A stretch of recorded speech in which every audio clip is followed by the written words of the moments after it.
there is more, because even at this stage, these teams will still be fighting for a prize pool. We'll start from the bottom to the top because that's how everything goes. 9th and 10th position will take back 1,000 CP. 7th and 8th spot will have 2,000 CP to take back for themselves. And the 5th and 6th place will have 3,000 CP, Neptune.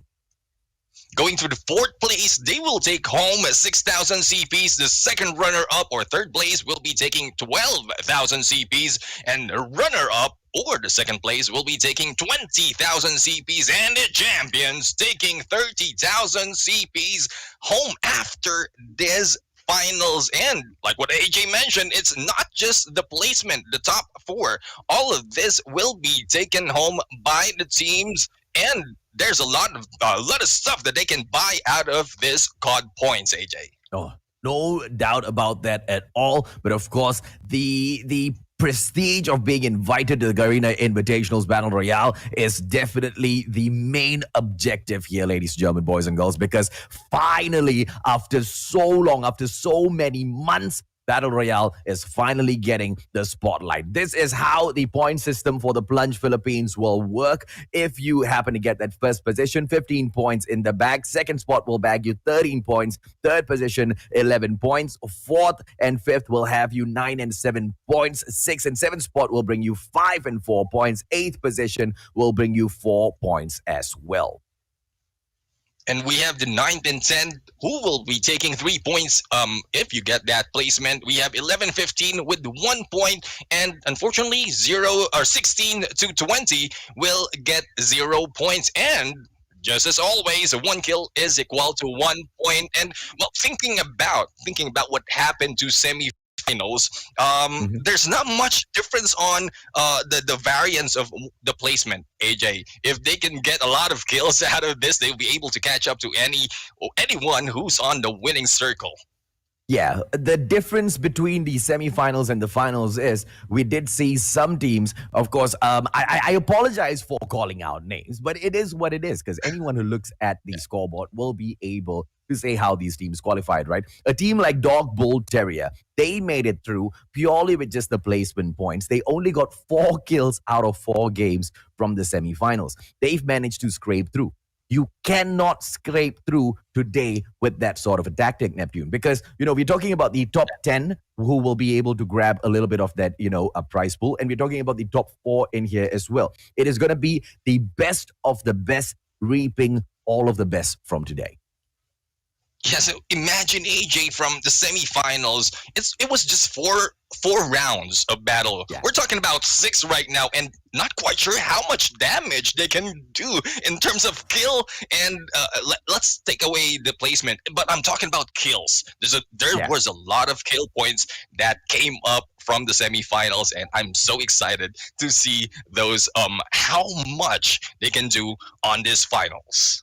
Yeah, arguably as well. So the last time around in the semis, as a whole grand total, we had 40 teams. So, 20 out of the 40 were basically right? Food for all of the top 20 teams to qualify in here, for us to shoutcast over today. Yes, similarly, today will be a slightly harder version than that day, right? Because you've got the best of the best from those two groups dropping in here. The flight path will be cutting through from the southeast all the way up to the northwest, ladies and gentlemen, boys and girls, from Sakura up towards the harbor. And we've got our 20 teams going in here for the drop. We are not able to see the high tier loot zones at the moment. Let me just take a quick peek and see on another one of our maps. Actually, yes, I am able to see it. It is going to be Pier, Dock, Pipeline, as well as Crash.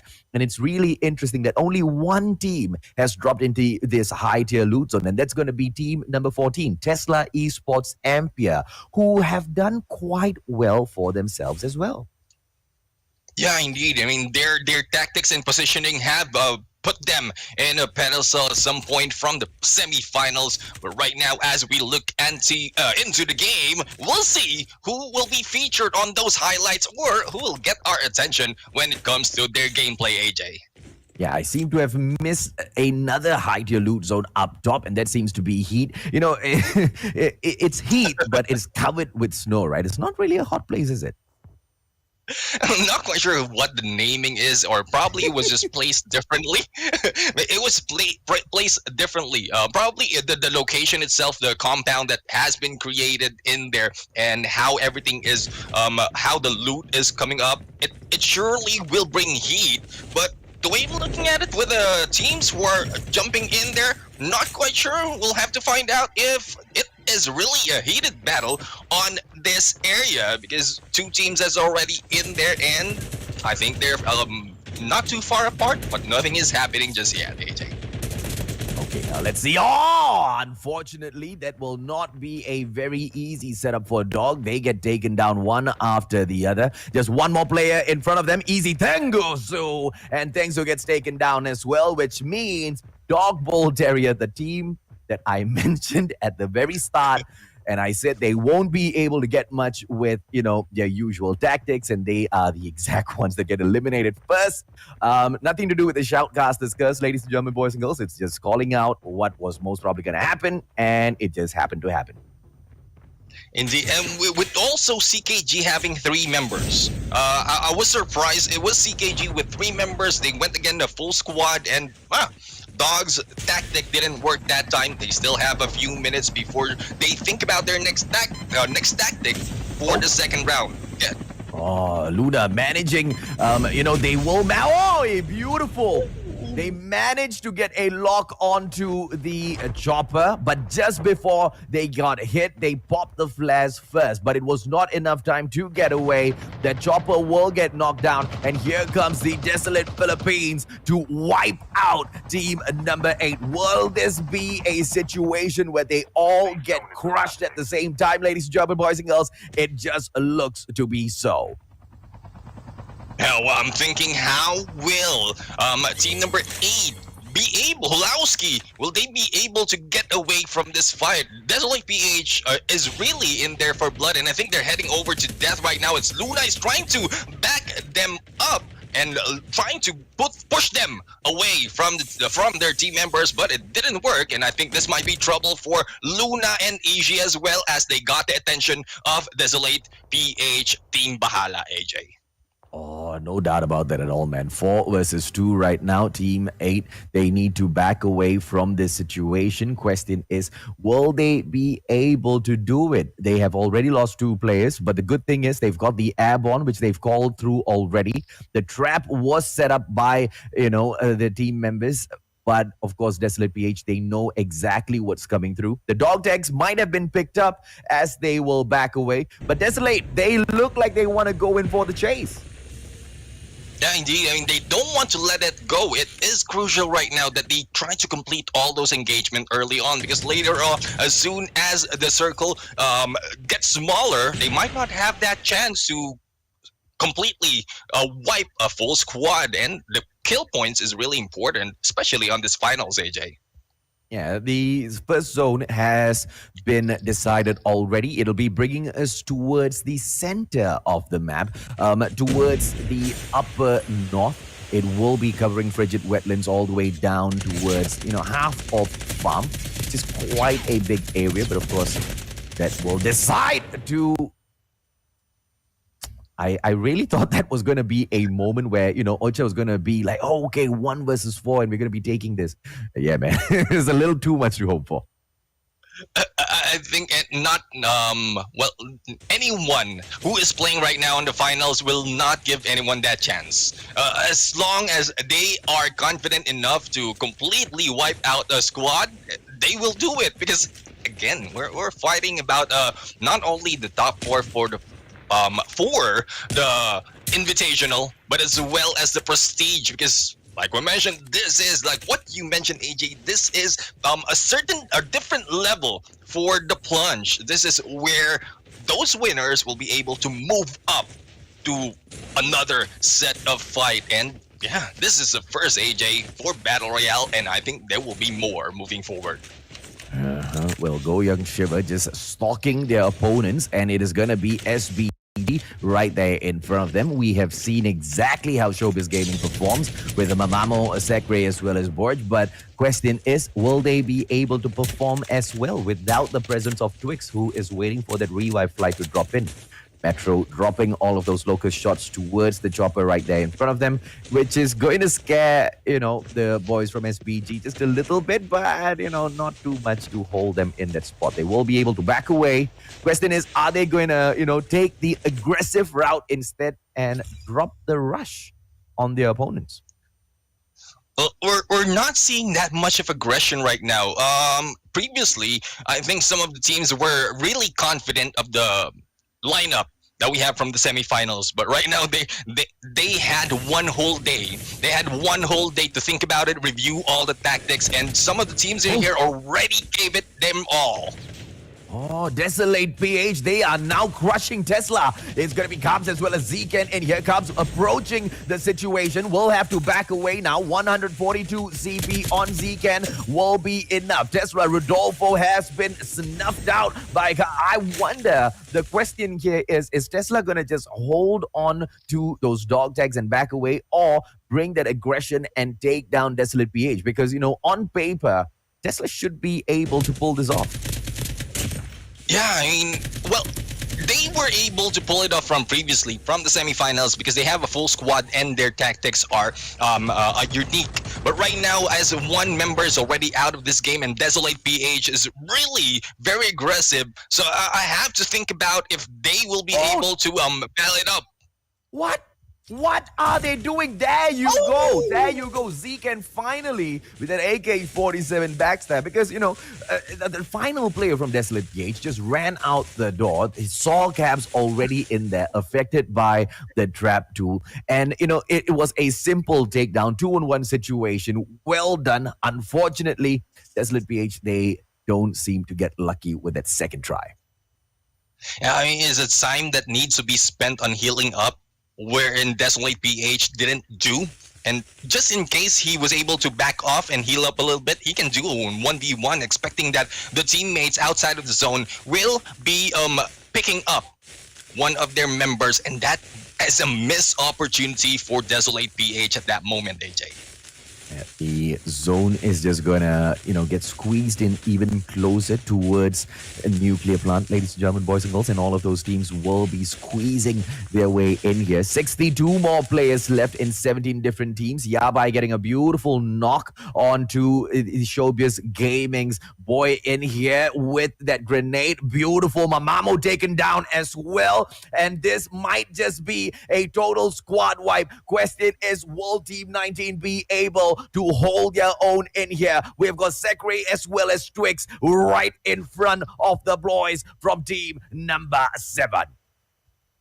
I think team number 7 has lost SBG at that point. They stopped chasing. They went into the high ground to get a vantage point and look them out, and that might give SBG that chance to go for a pickup on the dog tags, but not quite sure. Not quite sure on what tactic of Chanel Esports right now, as they're not really that aggressive. I know some of the names in here, and they have what it takes. And I think Shans is still on the lookout, and unfortunately wasn't able to see that, AJ.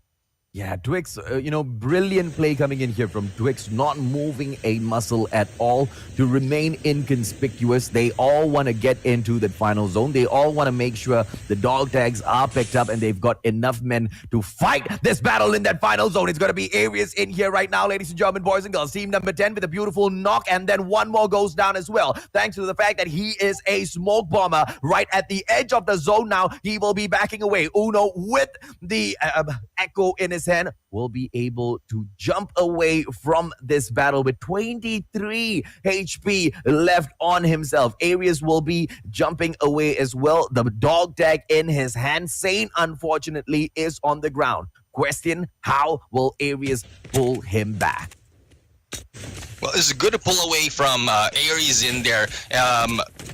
Because it's not too far from the side of the zone. So there is a chance for them to heal up and then just quickly snowboard away, get that dog tag and pick it up. There's still 50 seconds. It's a good thing that the update really give us that much time to maneuver around the map, and plenty of time to scan some of dog tags in here. It has been increased. The revive flight, and as well as the dog tag duration Thus, it changed the game because we are seeing so much in here doing the dog tag gameplay, just two at a time, coming back as soon as they failed that engagement. So that really changed that game on this match, AJ. Yeah, Apex is already holding a good circle down towards nuclear plant. The great thing about this situation is also the fact that there is a airdrop in the vicinity. Question or a problem with this scenario is team number 5 is on the way towards that exact same airdrop. This just means GYS is gonna get stuck in a battle with one of the best, and that best being Apex. Let's see if or not they will be able to slay or get taken down themselves, as Blue will be pushing in towards that safe zone. Dog tag collection prevention maybe in a moment. We have a couple of teams taken down by them. 5 kills so far by this team. They are not doing too shabby at all, gentlemen. Yeah, I mean, it's quite surprising how the game is moving quickly because we're not yet, or we're on the third circle. We're halfway through, going into the fourth circle, and already 3 teams has been taken down. And there goes SPG. I think they just came back from their revive flight, and they are being taken down one at a time. And this is how the finals change everything. There are a lot of aggression happening. We have a Big Bertha in there. AJ. Beautiful takedown, ladies and gentlemen, boys and girls. A quick pop of that Nova. Unfortunately, it does not bring out much. At the same time, SBG, they will be losing a player as well. Capsub takes down Apex's ultimate player from the equation with the tank, and he's gonna be ravaging the other players. Jumps right out of the tank. A quick question here will be, what will they be doing now? Because it's not going to be easy to approach that next zone with the tank on tow as well. Yeah, I mean, it's moving quite slow. I think they had to switch over. If they want to use a vehicle, they want to switch over to a cargo truck. But the way I'm looking at it, it's Chanel Esports who is being too aggressive at this point.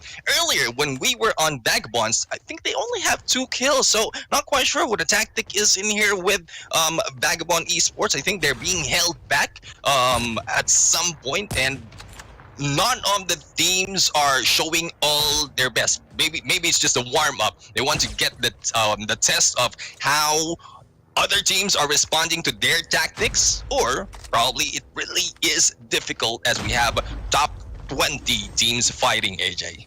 Yeah, clearly Showbiz Gaming has made it back into the game because off-screen, Sekre as well as Strix are just ravaging the other players. We will be jumping onto them in a bit. Maestro will just drop in real quick to pick up that dog tag and then back away. Vagabonds will be in slot number 1, and therefore that is a fight they do not want to take. Nash has jumped right back into the tank. Question, how well will he do bringing the tank into the safe zone? Watts has been turned into a dog tag, but Ewan has managed to pick that right back up, which means Apex will still be able to bring in a full squad when they drop into that final zone. Timothy now spotting a couple of players, AK-47 Kuromaku in hand, but he will jump back over to team number 7. Chanel Esports, how will they do as the zone closes in even further, approaching circle number 4? We still have 15 teams alive and kicking. We're seeing MXBR in there, and unfortunately they let go of that high ground, but that is their usual tactic from the previous semi-finals, and I think it's failing right now as we have Chanel Esports killing them one at a time, AJ. Okay, 48 players in here right now. Ishii, Dios getting pushed down by the safe zone. Unfortunate for him that he did not start making his move in a little bit earlier. Sigra, Opa God right in front of you. AK-47 Black Rock in hand. First aid kit as well. He should be able to bump his HP back up onto 100 watts. Right now will not be able to pick his friend up as Capsub drops in with the echo and knocks him onto his butt, deleting him as well. Giro off screen. AK-47 BCG he gets taken out. Nash still ravaging everyone with the tank. But for how long can they keep this up? I am very sure they've checked out the Malaysian Grand Finals already. And I did mention that the semi-finals of the Philippines Plunge was more, was not as exciting as the Malaysian side. And now Philippines has got an opportunity to, outplay or absolutely blow the audience's minds with their gameplays. Question is, which team will get that done, gentlemen? Yeah, I mean, there's a lot of things happening in here. Vagabonds is not showing us all the performance that they have. Chanela is moving up and reach Apex right now, but only a few kills in here. And one of their members, I think it's Maestro, one of the strongest from their teams, is already out from this match. Some of the expectation that we have, AJ, is a little lost right now in this first round. Not quite sure if they warmed up enough before this, but I think they're still trying to get. I don't know. These are pros. There's no need to get hang around of this game. Not quite sure what's happening with their tactics right now, AJ. Yeah, because everybody wants to play this safe, right? They are fighting for just 4 prestigious spots at the, inaugural Garena Invitational Battle Royale. And that's not something small, as Limsey will drop right in. Prudent gets taken out from Team Dios. And, they cannot take any risk that they cannot afford. If it is not a 100% win, they do not want to go in and engage. And I understand where they're coming from.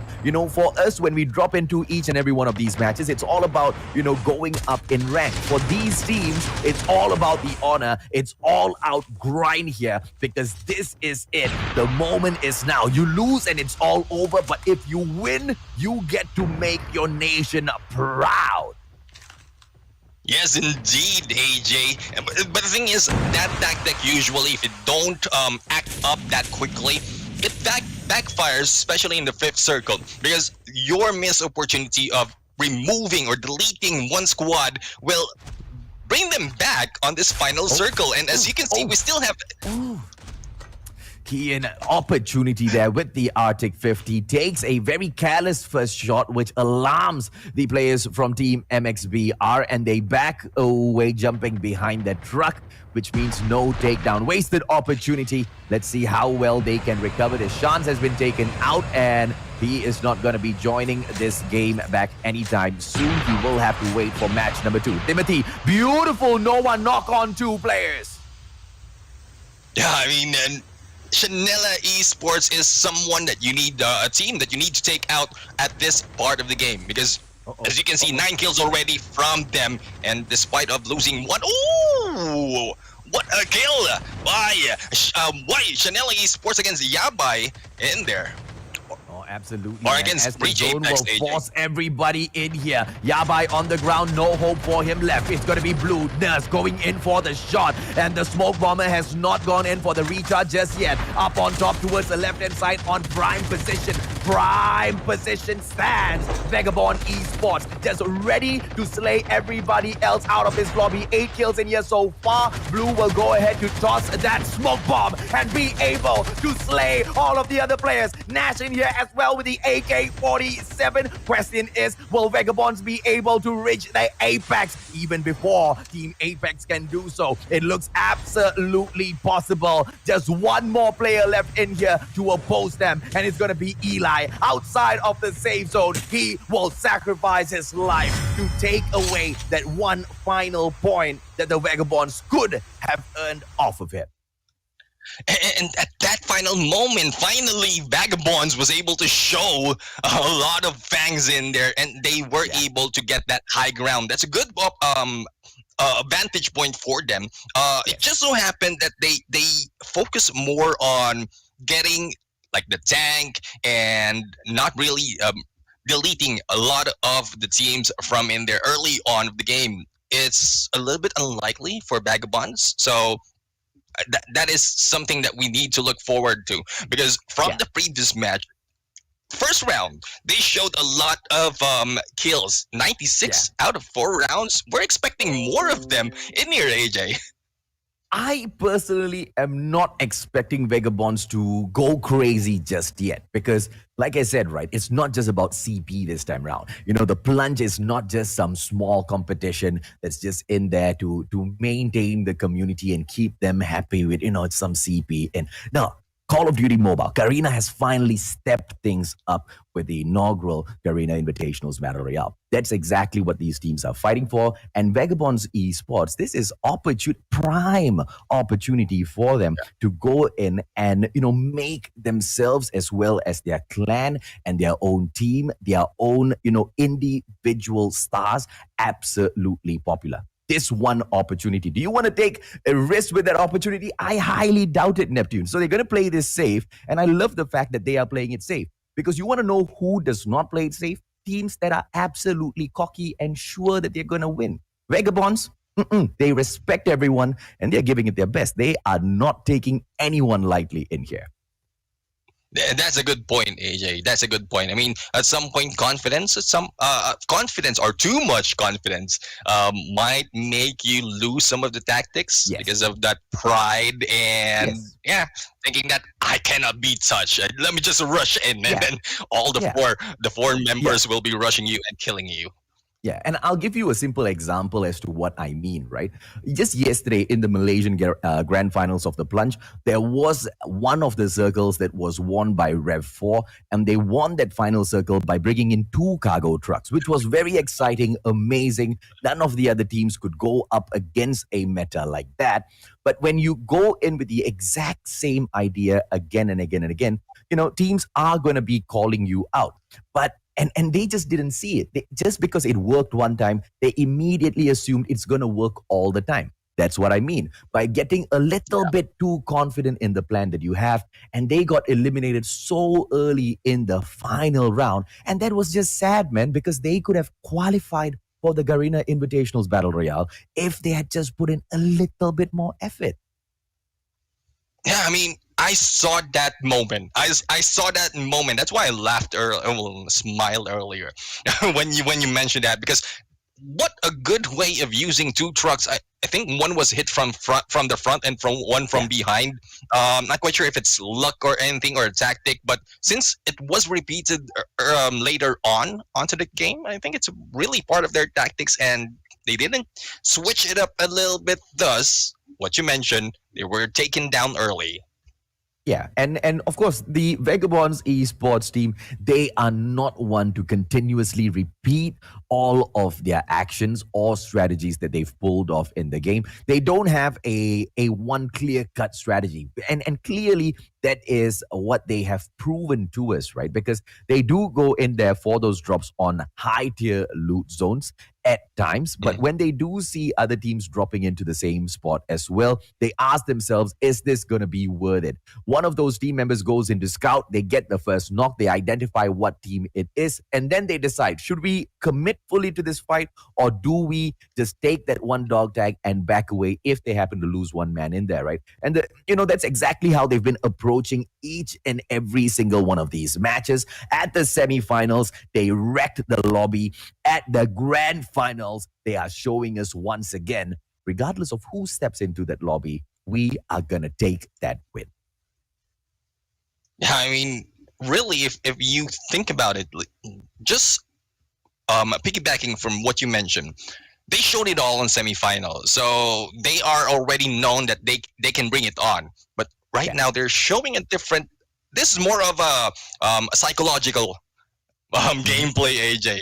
Not quite sure if they will keep this. If I am the enemy, if I am a different team, I'm thinking, will they keep it up, or will they show us a lot of damage that they've done from semifinals, or are there a lot of things that they have in a back pocket that we will see at this point? So that's how adaptive I believe Vagabond's Esport is, and despite not being able to do a lot of damage, they were able to take the top.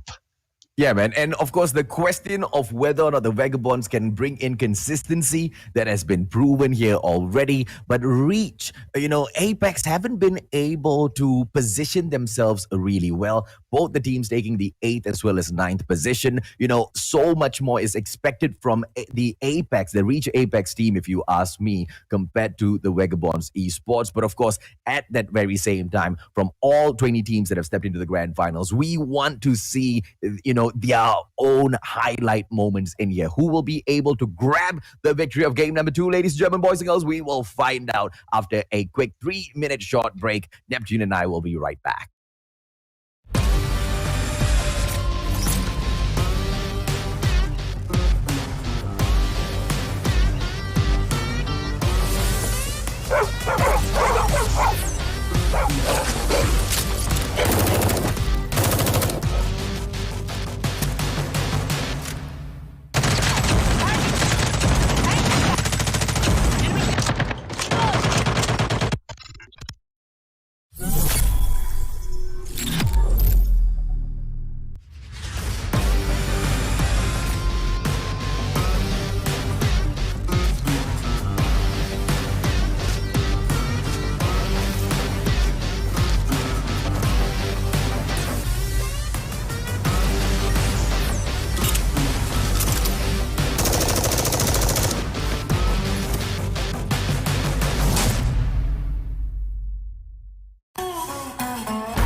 Good evening, everyone, and welcome back to the Plunge Philippines. And we are now at the grand finals. We just witnessed first round of this battle. I am Neptune, the gentleman Garcia, and together with me is the amazing, the king, the mustachio AJ. Thank you. Thank you for the very, very amazing introduction, Neptune. Question is, of course, here being set by the community, whether or not the other teams that have been able to prove themselves at the semifinals, can they step it up? Of course, just one game has elapsed so far, so many more opportunities for them all to prove themselves. 5 more matches in here. And if anything, we can see from the Malaysian Grand Finals yesterday that, at the climax point, after match number 3, things still can potentially turn around. I mean, 6 games is a lot of opportunities, unless, of course, you give up hope in game number 1 itself. Yeah, I mean, despite of being at the bottom on round number 1, I mean, that's Nah, you have to give it all. You have to give it all. Yeah. I mean, regardless of if you was taken down earlier, as was pointed out, from round number one, you still have to Mhm. give it all. Try Yeah. all those tactics if you have a lot of tactics in hand, AJ, and it might work on round number two and moving forward. Yeah, and quite honestly, round number one was a little boring. Okay, it was quite dry. Yeah. There was not much action. All of the teams just wanted to play this safe, and in every single possible way, I understand where they are coming from. If I was in there, dude, I would be camping from the start till the end. I'll probably be flying around in a chopper, trying not to get killed. I'll tell all of my teammates, go find a chopper for yourselves and fly around. Make sure y'all don't die. If one of us dies, pick our dog tags up. We'll play placement points only.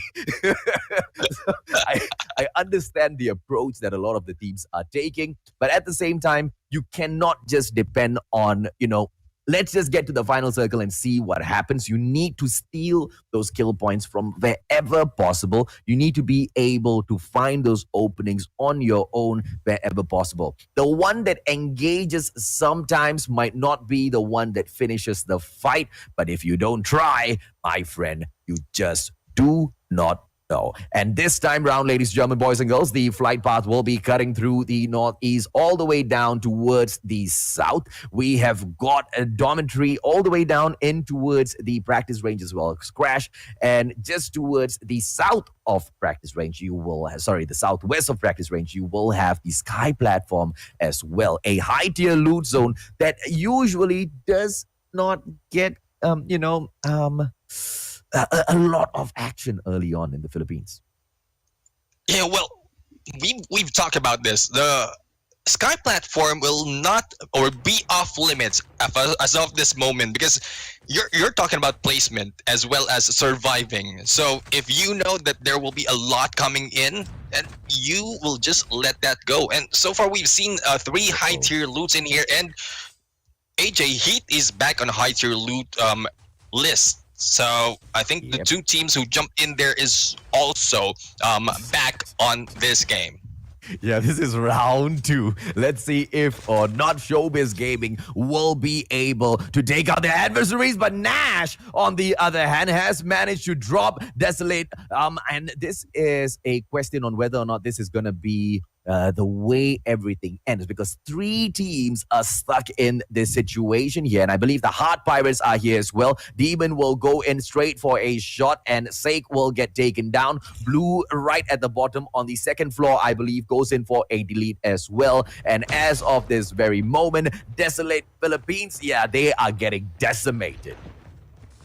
I mean, not a good spot for Desolate in here, but there goes she, who was able to take down the Blue, but is being shot out of that very thin wall. Not quite sure what he's thinking, but that cover is not enough. He was able to take down one of their enemy teams from Vagabonds, but not yet pushing, so she right now still waiting for that chance. Will he be able to clear out Vagabonds Esports, or will he just let go of this fight, take those dog tags, and just move away, scan them, wait for another time, AJ? Yeah, there is potential of him actually pulling this off, right? Because look at the way he managed to go for the knock, and he manages to get Demon out as well, ladies and gentlemen, boys and girls. The response from She is absolutely amazing. Question is, will he be able to get two more knocks and at the same time be able to pick up those dog tags and get his team members back in here? Kevsub has not healed up, which means this guy is still looking for a first aid kit or an adrenaline, and he does not seem to get lucky at all. Of all places, the sanitarium and old hospital should be able to give you some hemostatic, and there you go. He manages to top his health up finally.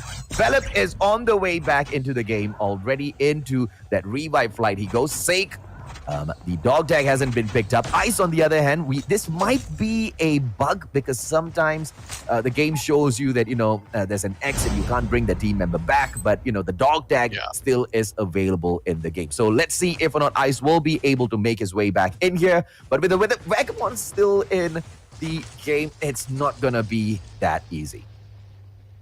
I mean, we know Vagabonds that much. We've been talking about them early on and from the previous semifinals. But Desolate PH, Team Bahala right now is doing great job, especially with She. Now, two of their team members is already back from the revive flight, and or no, one of their team members is already back from the revive flight. Not quite sure if the distance between them is that far to give She that cover that he needs, but she's not backing down. He's just moving around looking for Vagabonds Esports at this moment. And as a trap master, I think there's a tactical advantage in here, AJ, because you can lay 3 traps in here, not upgraded. Lay 3 traps and be able to locate where the enemy are. Oh, and this is that meta that is allowing Desolate PH to stand in here. She with the echo, but this is a problem, but manages to back away, flies towards the left-hand side, and will be able to use the first aid kit. And single-handedly, she is handling Vagabonds Esports. This is an amazing performance. 31 HP, cluster grenade, the grenade that does the most damage in the game at the moment. If you are still picking up, just those regular hand grenades for yourself, you might want to switch over to the clusters. As you can see, a quick pop of it drops a 70 HP. Get sick with the FHJ, trying to drop those 6 shots and take the vehicle down, but it's not going to be as lucky. We will be jumping over to see if or not she manages the monumental task of handling the whole of Vagabonds Esports on his own in a bit more. But for the time being, we will focus in on team number 13, Belachao Gaming, with Sai on the ground. Get sick, Supremo as well as Gosson now need to respond, gentlemen. Yeah, I mean, we have Belachao Gaming in here on the sides of Reach Apex. And there you go, we have Watts, who will be taking down one of their teammates. Not quite sure how will they be able to respond that quickly on this fight. And Reach Apex and Belachao Gaming, 2 of the names that keeps popping up, especially on this fight, because they also have their aggressiveness and tactics. We're back to She right now on the Sanitarium, and come to think about this, AJ, the reason why she's not letting go of Vagabonds Esports because they are a big threat. Knowing where they are and giving that information for the teammates is a very good tactic.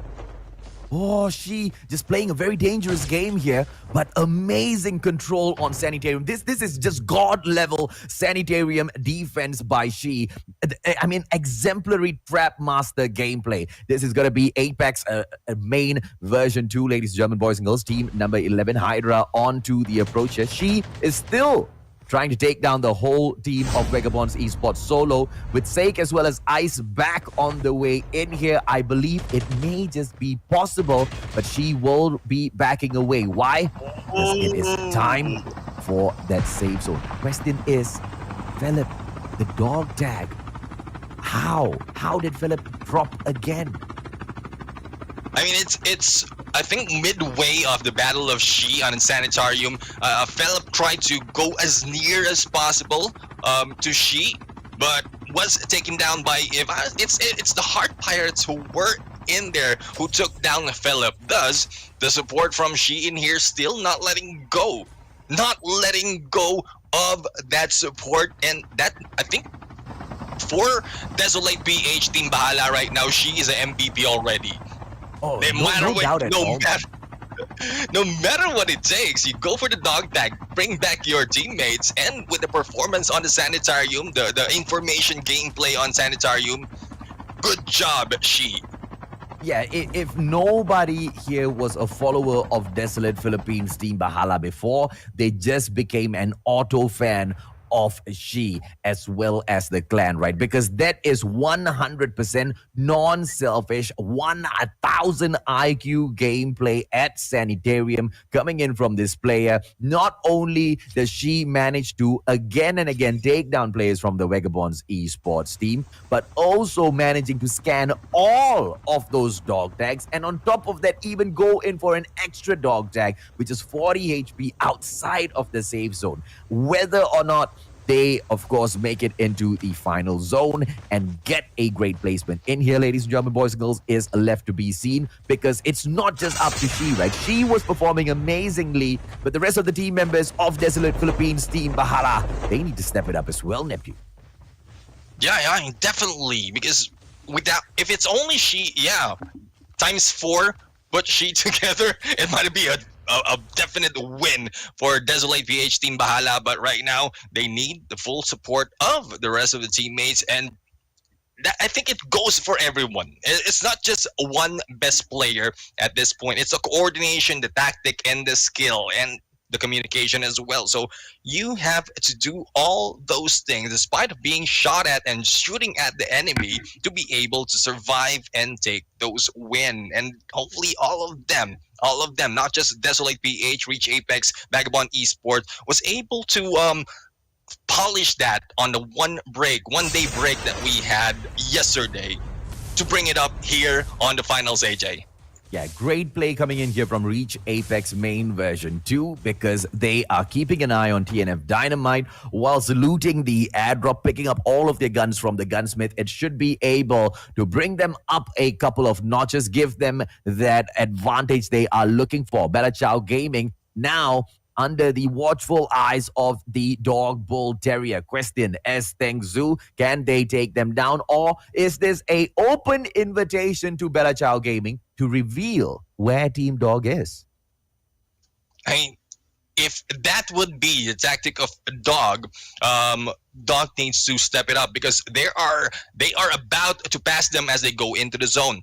Team number 13 of Bella Chow Gaming is already on the gates, and if Dog make a mistake of stepping into the zone and stepping on those line by Bella Chow Gaming, it might be another early out for this team, AJ. Yeah, Bella Chow Gaming can definitely see, D flying up in the air. D better make sure that, he doesn't have those sniper shots coming in towards him, but he is the airborne player. The ability to float up in the air longer gives him that opportunity to scout out the area as well as inform his team members which path to take, which will be the safest free and clear from gunshots, right? Free and clear from, crossing one of these other squads who are hungry for those placement points as well. Question once again, where is Vagabonds Esports as Apex Timothy takes down Kian? This is an Apex on Apex fight that we need to witness. Yeah, I mean, we've seen that previously, but not quite sure if they are they've made that heat between their teams.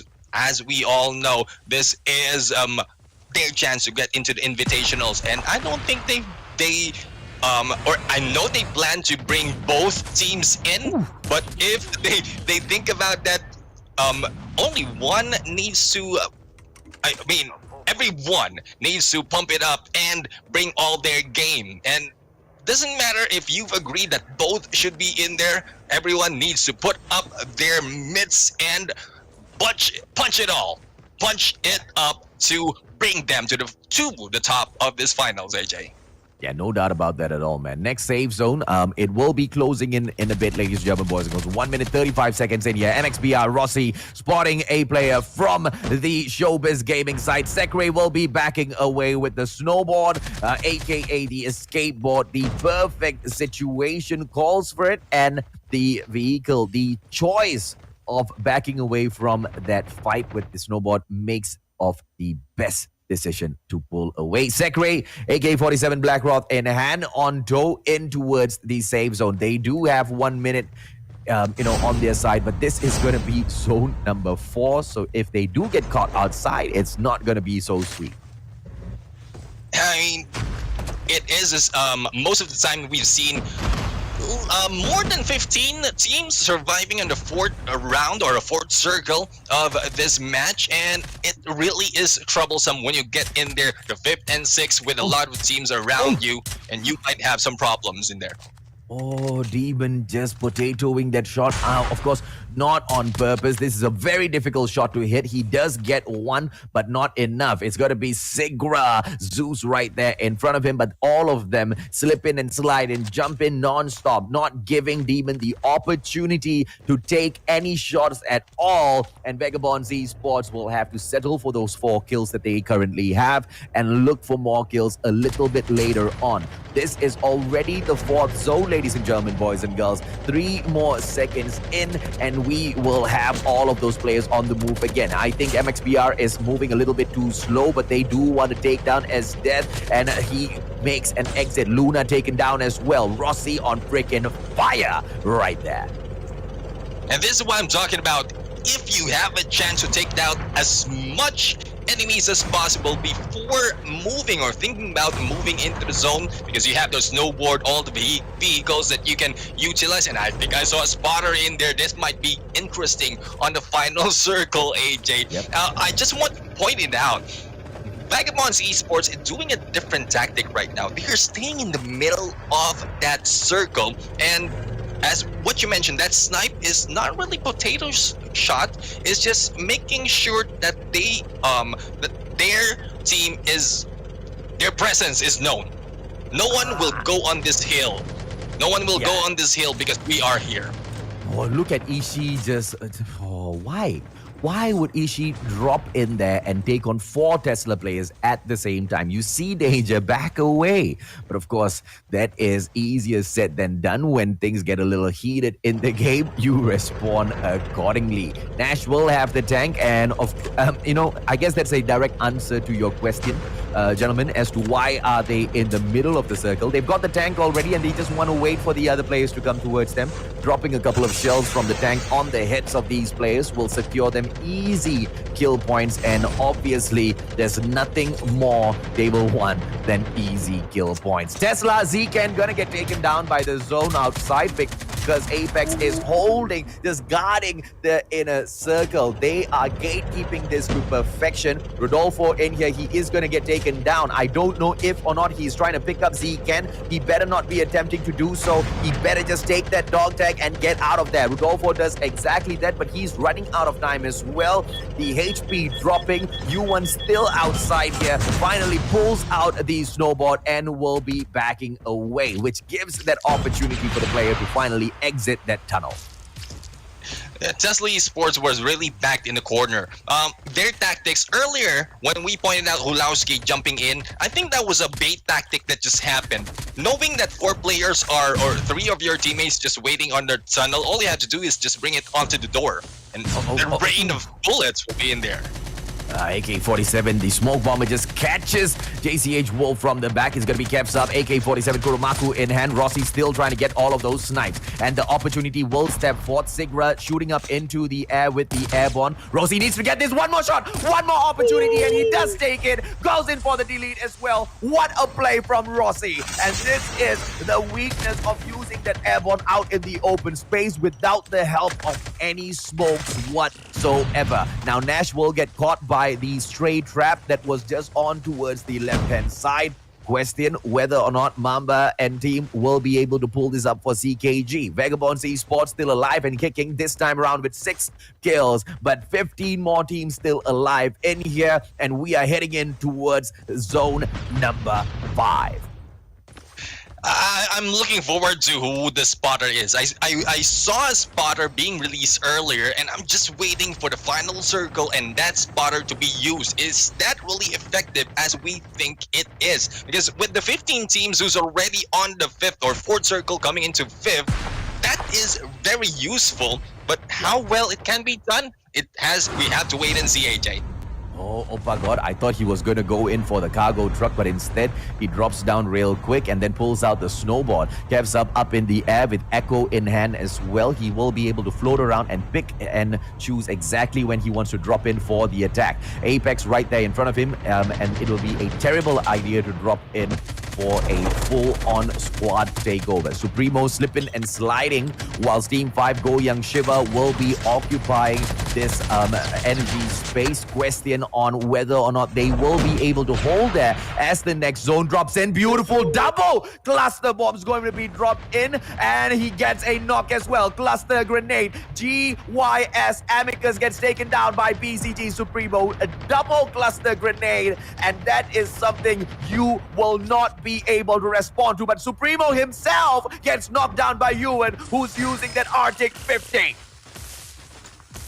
What a good tactic in there. I was thinking why Go Young is just staying in there, because they are it's because they are on the edge of the zone. But with minimal exit strategy, that is why Belachao Gaming was able to put in those two cluster grenades and just take down two of their members. Unfortunately, BCG might be in trouble with only Get Sick on here, and I think it's a FHJ. Not quite sure how will that work. Ooh, and a War Machine has been let out, AJ.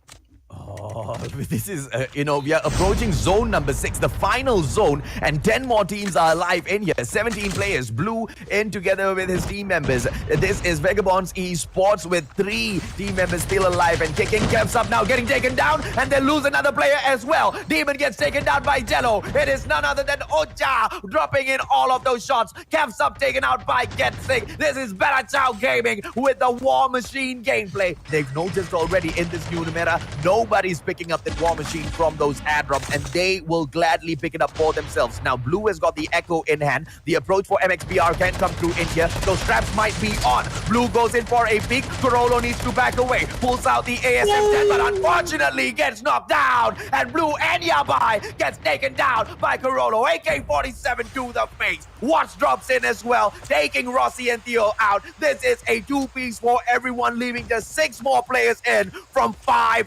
different teams.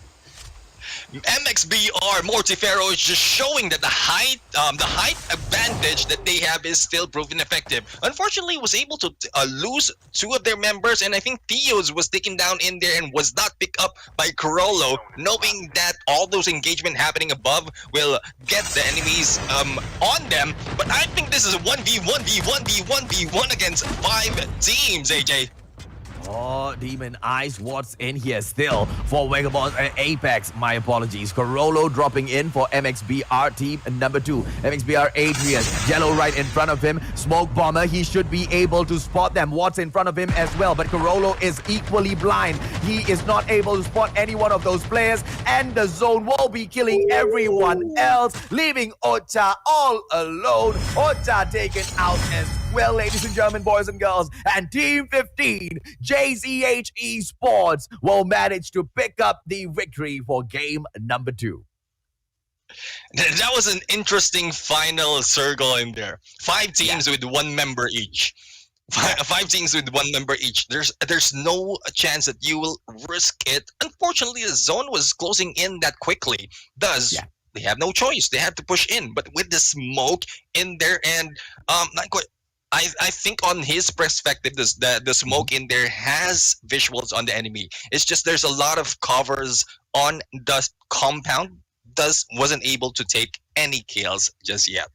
Yeah, MXBR being the most impressive one from that lobby, getting, if I'm not mistaken, 12 or 15 kills in total, just ravaging all of those other teams in there. Unfortunately for them, it all had to fall back down onto luck. It all had to fall back down onto who's going to be able to find that little nook and cranny to hide in whilst that safe zone kills off all of the players one after the other. We did see the smoke bomber try to drop in real quick from the side of Ocha to get the kill at that very final moment, but it just wasn't possible.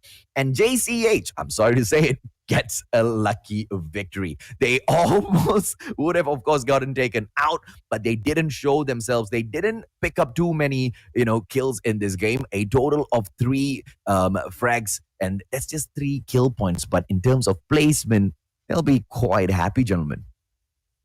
Indeed. I mean, we're talking about placement, and there's only 2-point different from each level of the placement, like from the first 10 points. But with 15 on the first, I think that's a lot already for JCH Esport. And it has been proven as well. I think they're proving us wrong. MXBR is proving us wrong, especially with the tactic they have on the final circle, the height advantage, the high ground advantage that they have. They're still keeping that. They're still showing us that game, and it hasn't been contested just yet, especially even with Chanela Esports, who tried and failed.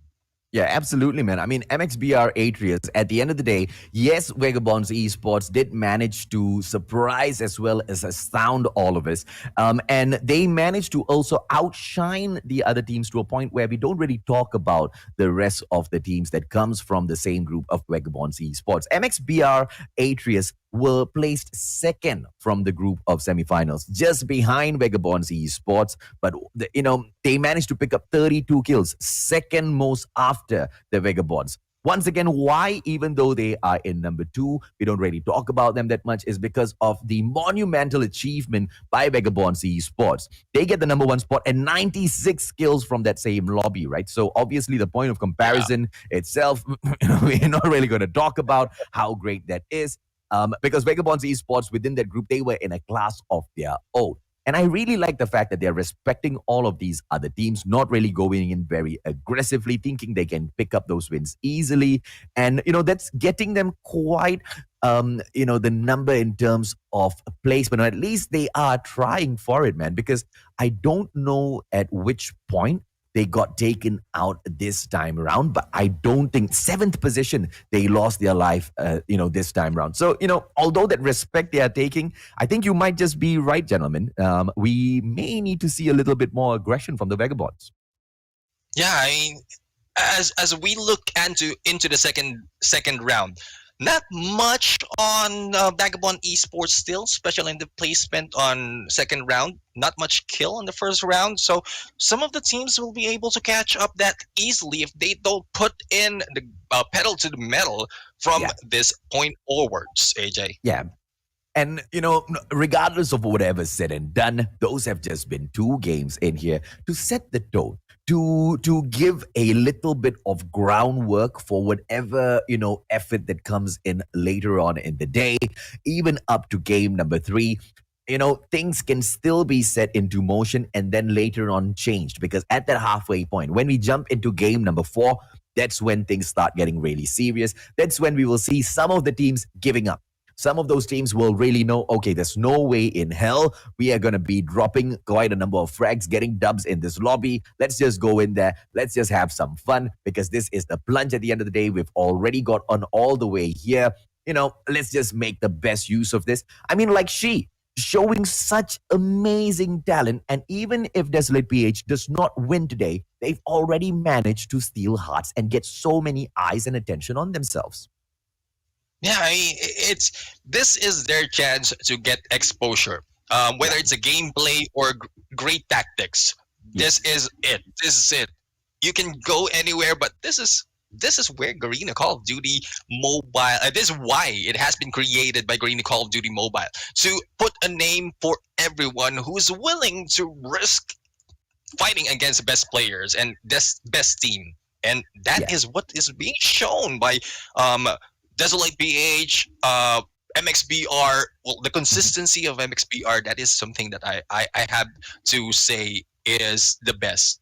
They're not really making it up on the winner circle, but yeah, being in there and sticking to their plan, and it's a both aggressiveness and passiveness.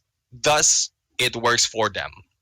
Well, let's see if or not it will continue working later on today, ladies and gentlemen, boys and girls. That's just been match number 2. We will be watching match number 3 after a quick short break.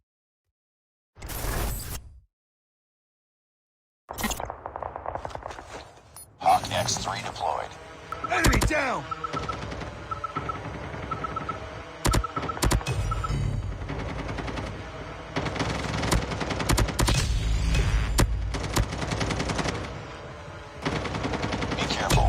Hawk X3 deployed.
Welcome back, ladies and gentlemen, boys and girls. This is the Plunge Philippines Grand Finals Day. We are fighting to see who will be those top 4 teams that gets invited to represent the Philippines at the inaugural Garena Invitational Battle Royale. My name's AJ. I'm the Mustachio, down here with the gentleman himself, Neptune Garcia, bringing you all of the hottest action from the day.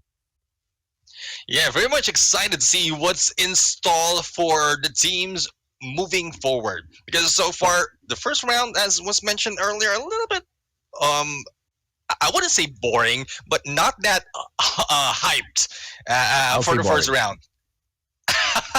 Yeah, okay, I'll go with you.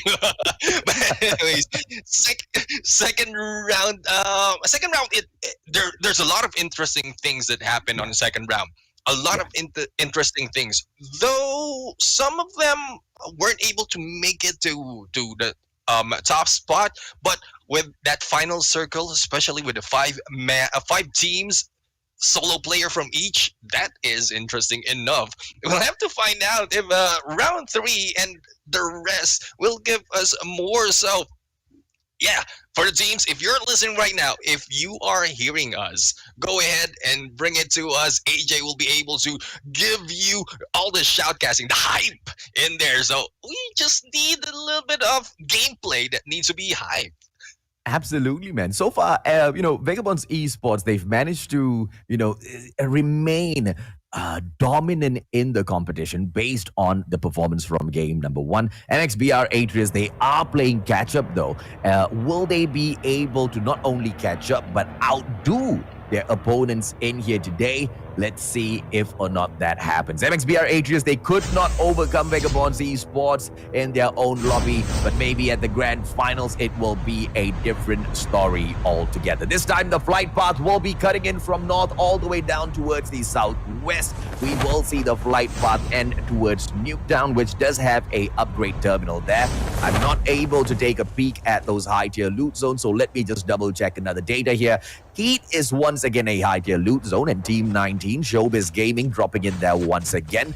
Bus Station, Nuclear Plant, Overgrown, as well as Nuketown will be the other high-tier loot zones in here. And we can see the teams that will be getting the advantage earlier on in this game will be team number 20 as well as Showbiz Gaming. Whether or not team 20 TNF Dynamite will be able to pull off a great performance this time around with that advantage of those high tier loots, we will see, Neptune. So far, looking at the placement of where they drop, I'm seeing a pattern here, a little bit of pattern. Some of them only consider, I think only some of them considered high tier loot, and some of them are just taking whatever they have in mind. We need to drop here, and that's where they drop. Timothy with a great slide takedown, AK-47 to the back.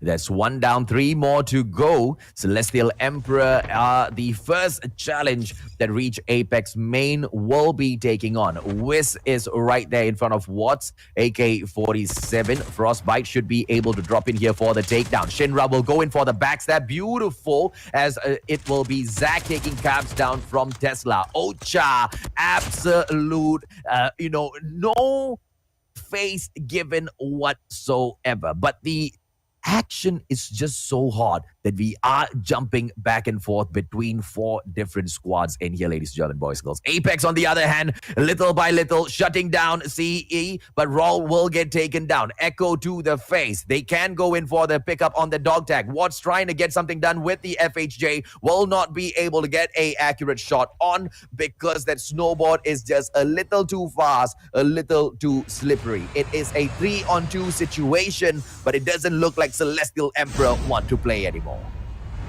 I mean, with that disadvantage and knowing that takedown has already given Celestial Emperors the idea that it's Reach Apex who are in there. So it's either they go on, push on with whatever they have, or back away. Because they might be in trouble if they make the wrong mistake, knowing that it's a familiar name, especially in the Philippine scene. So, thus, the getaway from Celestial Emperors. Yeah, I think Nasty should just go in here for the rush because JCH should be able to take down Dog Bull Terrier very easily. Thanks Zeus right in front together with D. But Wolf still trying to go in here for those long snipes. If he had dropped the cluster grenade, that would have been a very nice opening for the team. It will be Brax up top in the air with the flight dropping in for the chip terminal upgrade. None of the players from Dog Bull Terrier will be contesting them, and they will just pick up their upgrades and swoosh on away. It's quite surprising that one team has already been taken out of this match. Despite from what we've seen, there's hesitation from those fights that has been happening. 3 teams already hesitated on clearing out, but I think that this is not the same with Chanel Esports, AJ. Yabai knocks down Lemon, and it looks like Luna gets taken down as well. Team number 7, Chanela Esports, trying their best to eliminate this team, and they have just got Ishi left in here. And if Ishi loses his life, it is all over. One final player for team number 8, Hulowski Esports Adrastos, and they will all be depending on Ishi now to pick their dog tags up, as well as to bring them back into the game. But Demon in Blue has been taken down by MXBR with an explosion of that vehicle. This is going to be a very sticky situation to be involved in. Nash as well as Kevsup just waiting to see what does MXBR do. Chopper on chopper action, and the Vagabonds Esports have not only lost their chopper, they've also lost 2 players. Where are the dog tags? How will the Vagabonds come back in here strong? And I think this is a heated battle between Vagabonds Esports and MXBR. I think they have their internal calculation, because as we can see from the leaderboard, they're the ones in the top 2 with tied on the point. So I think they already know that we're getting close to Vagabond Esports, or MXBR is getting close to Vagabond Esports. Thus, they want to, as soon as they see them go down, I don't think they're letting go of those dog tags. There's little chance that MXBR will be letting go of those dog tags. They will let it expire for Vagabonds Esports to have less opportunity. I don't understand this, you know. Bella Chow Gaming and team, sometimes when they go in and they manage to get a knock, they go in for the delete straight away so early on. You know, it's just such a waste of time. If they allow that player to continuously crawl around, the probability of one of those teammates attempting a pickup is definitely high, and they should be able to get a free kill off of them. If anything, waste a lot of time for their opposition, because, you know, that one player will be crawling around for goodness knows how long. But, you know, that's not the choice of play style Bella Chow Gaming wants to go with, as Supremo will be flying away, 18 HP, Team 11 coming right in here, reach Apex main version 2, but they're not going to be able to get any players from Bella Chow Gaming. This is a battle. I think they heard us from the previous. Here comes 2 cargo trucks already fighting it against each other. Apex Hydra was able to take down Mamamo, who tried to go in, swoop in on one of the members who is going for the airborne.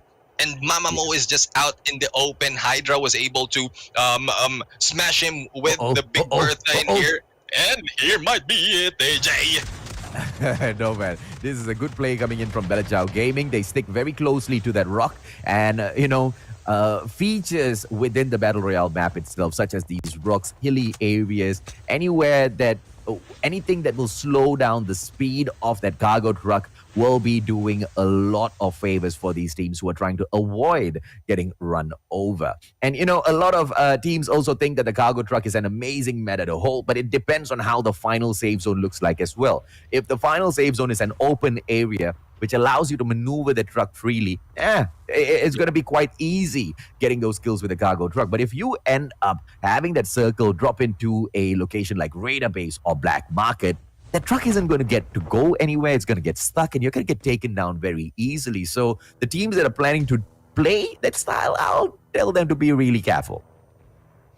Yeah, though there are previously, not on this the Plunge, but a previous one, there's a very good use of the cargo truck as well as the tank.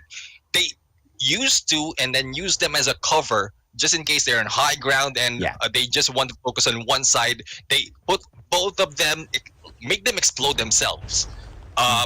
and then just use that as a cover so that they will not be backstabbed, AJ.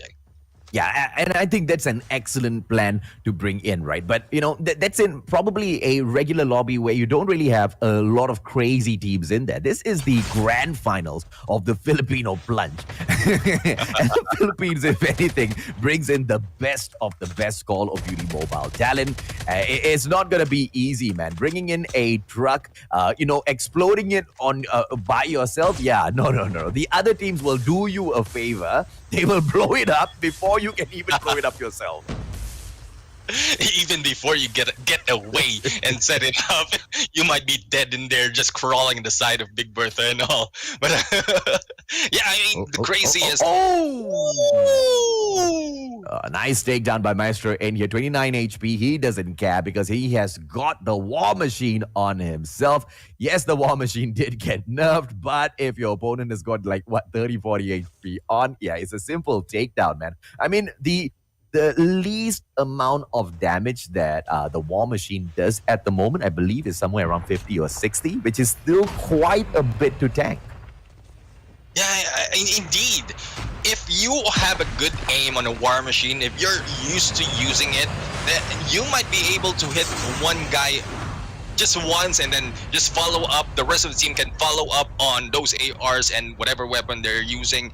But a War Machine can still be used. It's just only recent that we're seeing that on this competition. After that nerf that happened, it's more of Purifier gameplay early on, which is or doesn't really work from 3 instance already, AJ?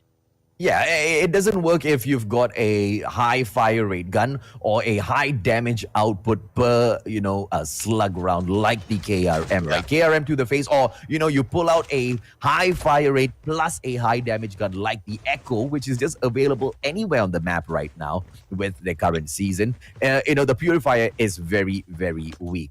Then again, if you do get to surprise anyone and, backstab them with the Purifier, that's an easy barbecue. And this will be a face-off with MXBR Atreus as well as Desolate PH Team Bahala. Sake in here dropping behind the rock, using it as cover. Rossi is out into the open. Sake opens up his defender, but unfortunately does not get any flashes off. That mistake will cost him. Tries to use the airborne. Jumbo takes a double for himself. She on the ground, which means Desolate PH is about to get annihilated. Philip responds by taking down Jumbo with an Echo of his own. Corolo with the duty now to eliminate the final player from Desolate PH. We just have Philip, ladies and gentlemen, boys and girls. Will he be able to do this? Will he be able to get away? He needs to take 3 dog tags back. He needs to also take down the players from MXBR, the number 2 ranked team at the Plunge Philippines finals thus far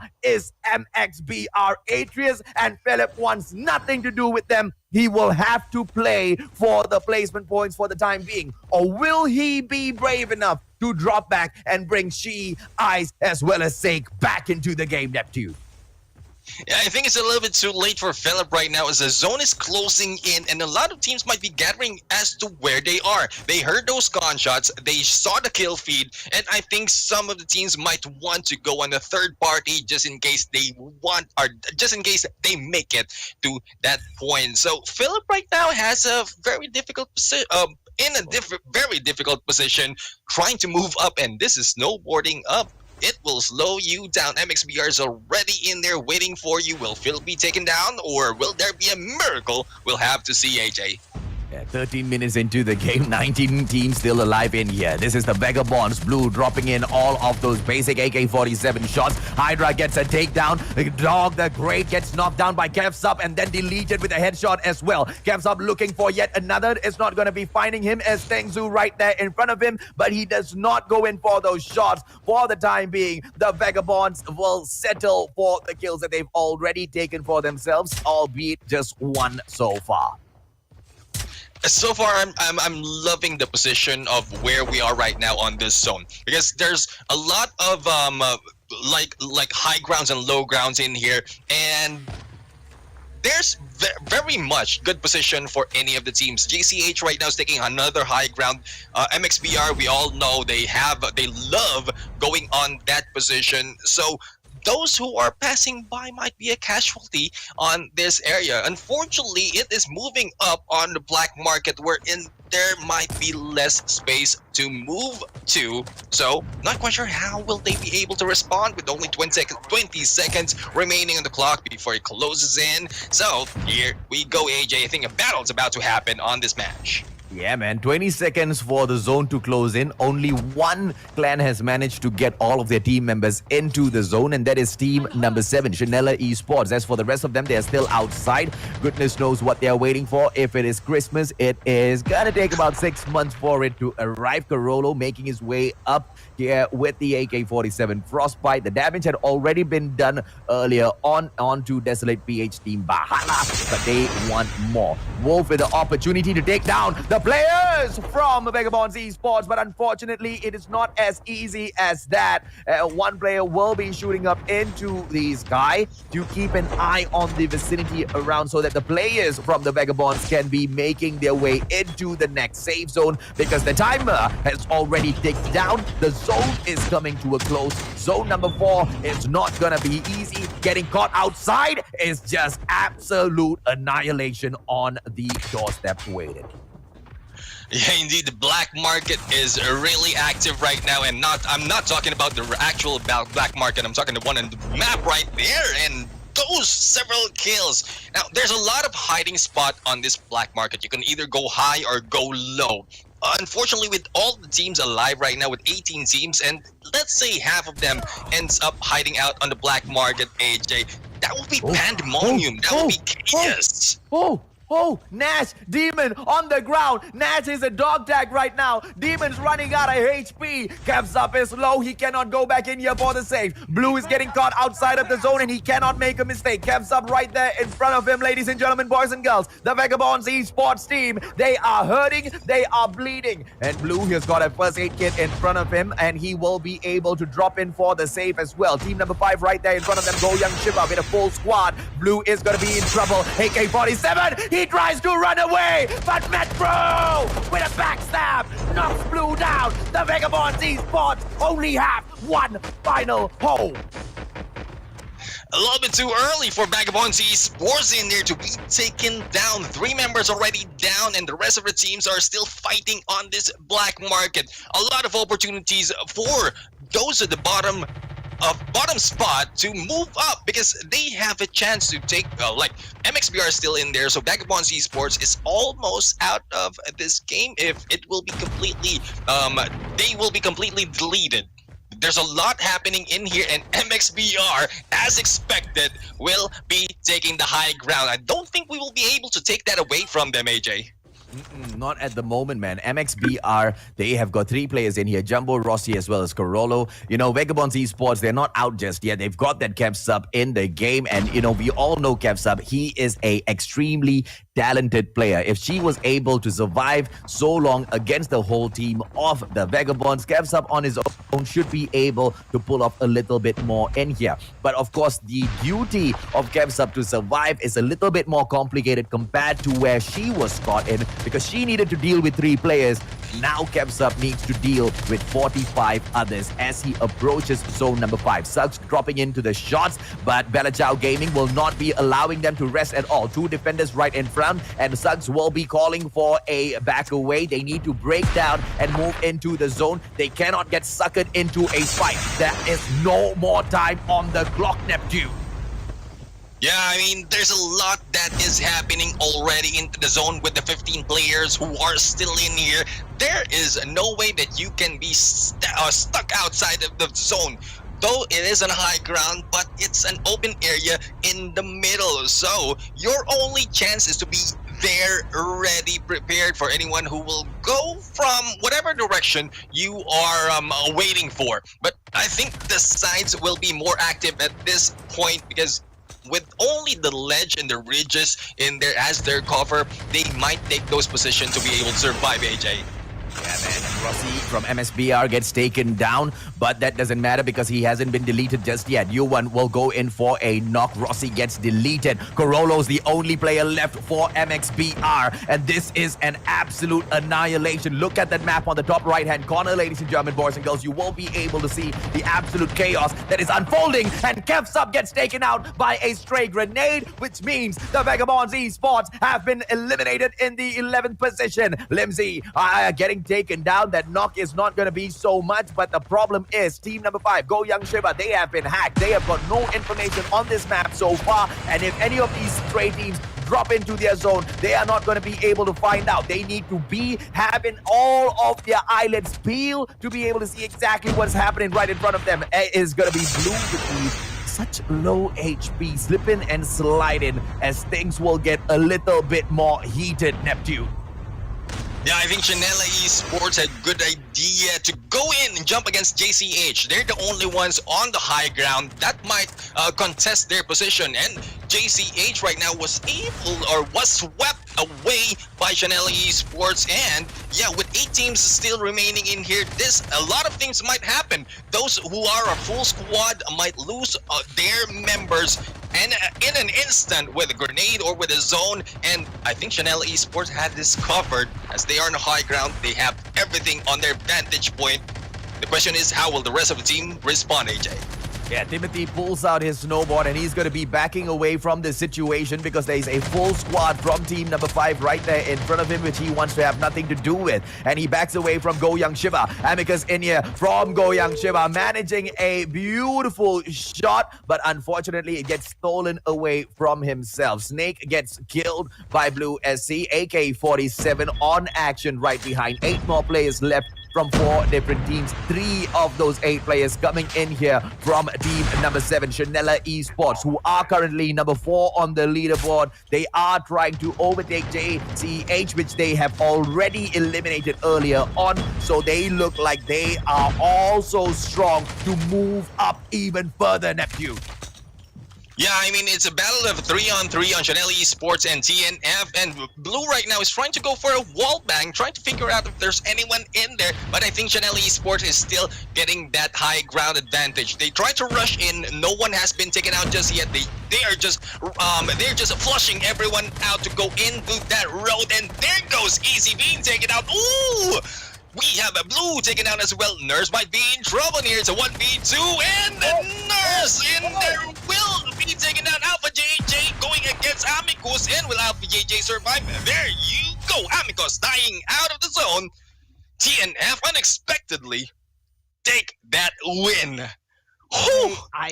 I thought DNF had already been eliminated by Chanela Esports earlier on. There was still one more player worming around in that map, and unfortunately for the rest of his opponents, he gets kicked out of that zone at that very final moment. So little HP, but the rest had already died. TNF managed to get that victory, and Chanela Esports, they wanted to overtake TNF. Yeah, that's not going to be happening, my friend. That is not going to be happening at all, because not only does TNF take that victory, they also get the victory with 11 kills, which is quite a bit to push them up towards the top spot.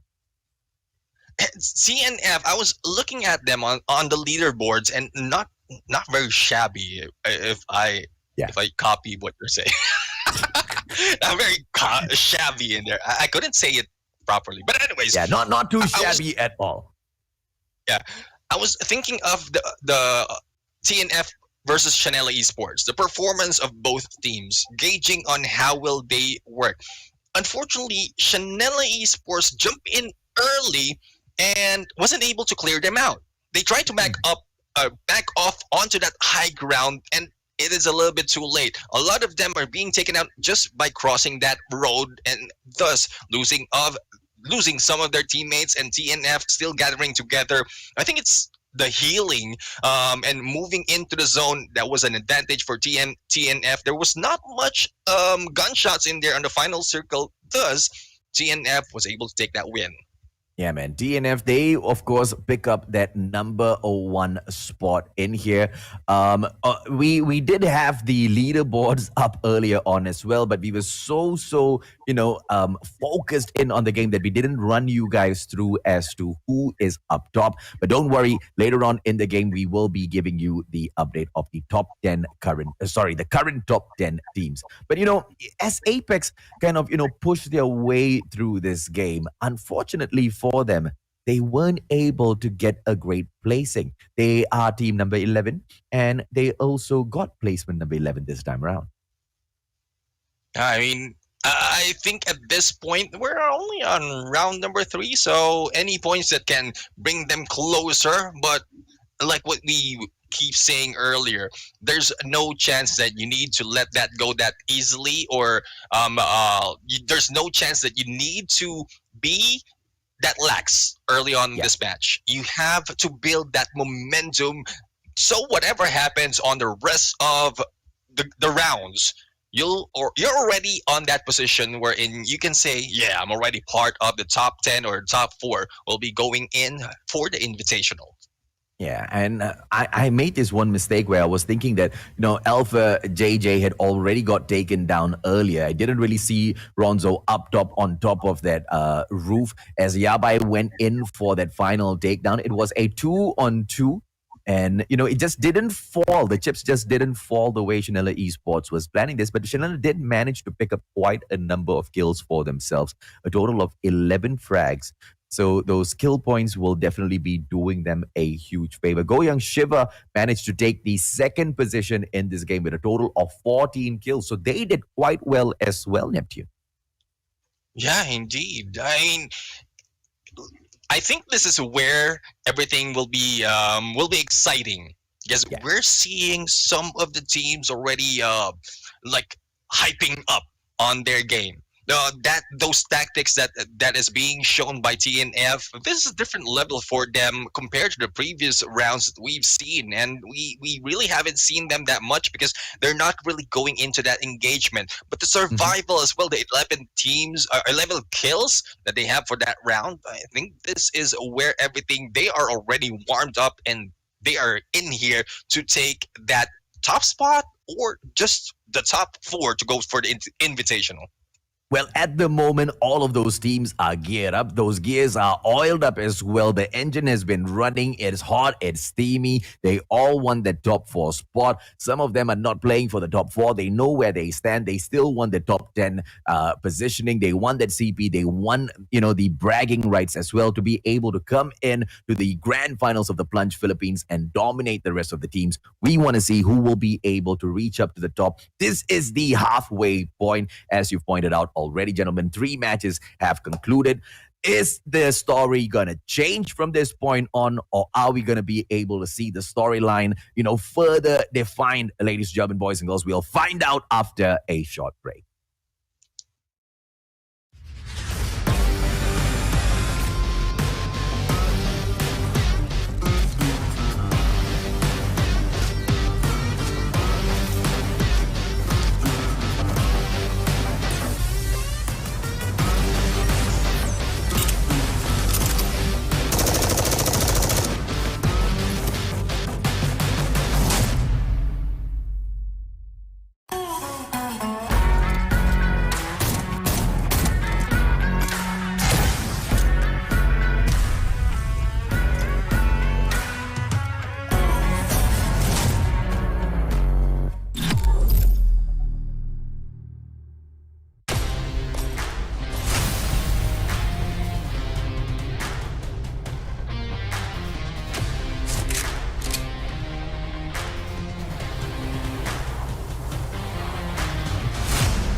Welcome back to the grand finals of the Garena Call of Duty Mobile, the Plunge Philippines, where 20 teams are still battling it out for the top four who will be able to go in for the invitational. So far, the 3 rounds has already passed, and we are seeing 3 more, and we're so excited to bring the fight to you. I am Neptune, the Jenmer Garcia, and together with me is amazing AJ Mustachio. Thank you for the introduction once again, Neptune. The day has been super crazy exciting. I'm excited because what we expected to see, we are not seeing. We expected to see a decimation, domination by Vagabonds Esports. We are not seeing. We expected Reach Apex to reach the apex of the grand finals. We are not seeing. We wanted to see Bella Chow Gaming come in here and perform. We're getting a little bit of it here and there, but we are really seeing some of these other teams step it up. Chanela Esports has been able to astound all of us with crazy performance in here so far. Look at the top 20, ladies and gentlemen, boys and girls. Holowski Esports, Astrazos, down there at that 20th position, followed by Dog Bull Terrier, Celestial Emperor, Desolate PH Team Bahala, Showbiz Gaming, Dios Centaur, Reach Apex Main V2, Heart Pirates up to the 13th position. Let me stop there. Let me just go back here a little bit. Reach Apex Main version 2. The team that got the number 1 spot at the semifinals of the Plunge in Group 1 is in the 14th position. Let me just repeat that just to kind of give you a little bit of a insight on what's going on here, right? Because the skill from Philippines is just that crazy. Tesla Esports MP is sitting down in the 12th position, and Sikra Zeus in the 11th spot, only allowed to take 10 kills from this game. That's how crazy tight the competition is, Neptune. Yeah, I mean, this shows us how well the teams has adjusted from the previous matches. Because you mentioned earlier, Reach Apex Main V2 was able to get the top place, and right now, not really doing that well. It's because the teams are already performing to their highest level. The rest of the teams are performing to their highest level, pulling them down. As we can see, we already have Ocha Knights in here, who's already in the top 10. Bella Chow, surprisingly, at number 9 position. They've shown us a great place earlier. Go Young Shiva, and this is where it gets interesting. TNF Dynamite is now on number 7. We're in, if I'm mistaken earlier, they're the bottom half of this list. And, well, Reach Apex Main is moving their way up, and Vagabond Esports is in 4th place, AJ. Oh, 4th place for Vagabonds Esports, and this is crazy. The top 3 teams are teams that have not been able to get the win thus far. Most of those points are being contributed by their kills. They've been able to take more kill points than placement points, and they are Cool Kids Gaming, Ares, NXBR, Atreus, as well as Chanela Esports. The grand finals of the Plunge Philippines is so unpredictable, Neptune. Yeah, indeed. And I want to point out how consistent MXPR is staying in there.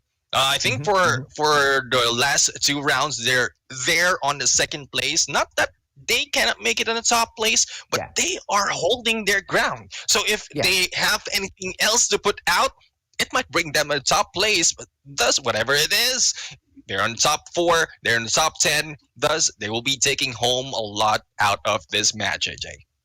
I love the way the storyline is building in here so far, because it's going to help you and me hype the situation up even further, right? Because, it'll be absolutely boring to have all of these teams who have been dominating this far come back in here and dominate as well. And those teams who weren't really getting kills, to stay at the bottom.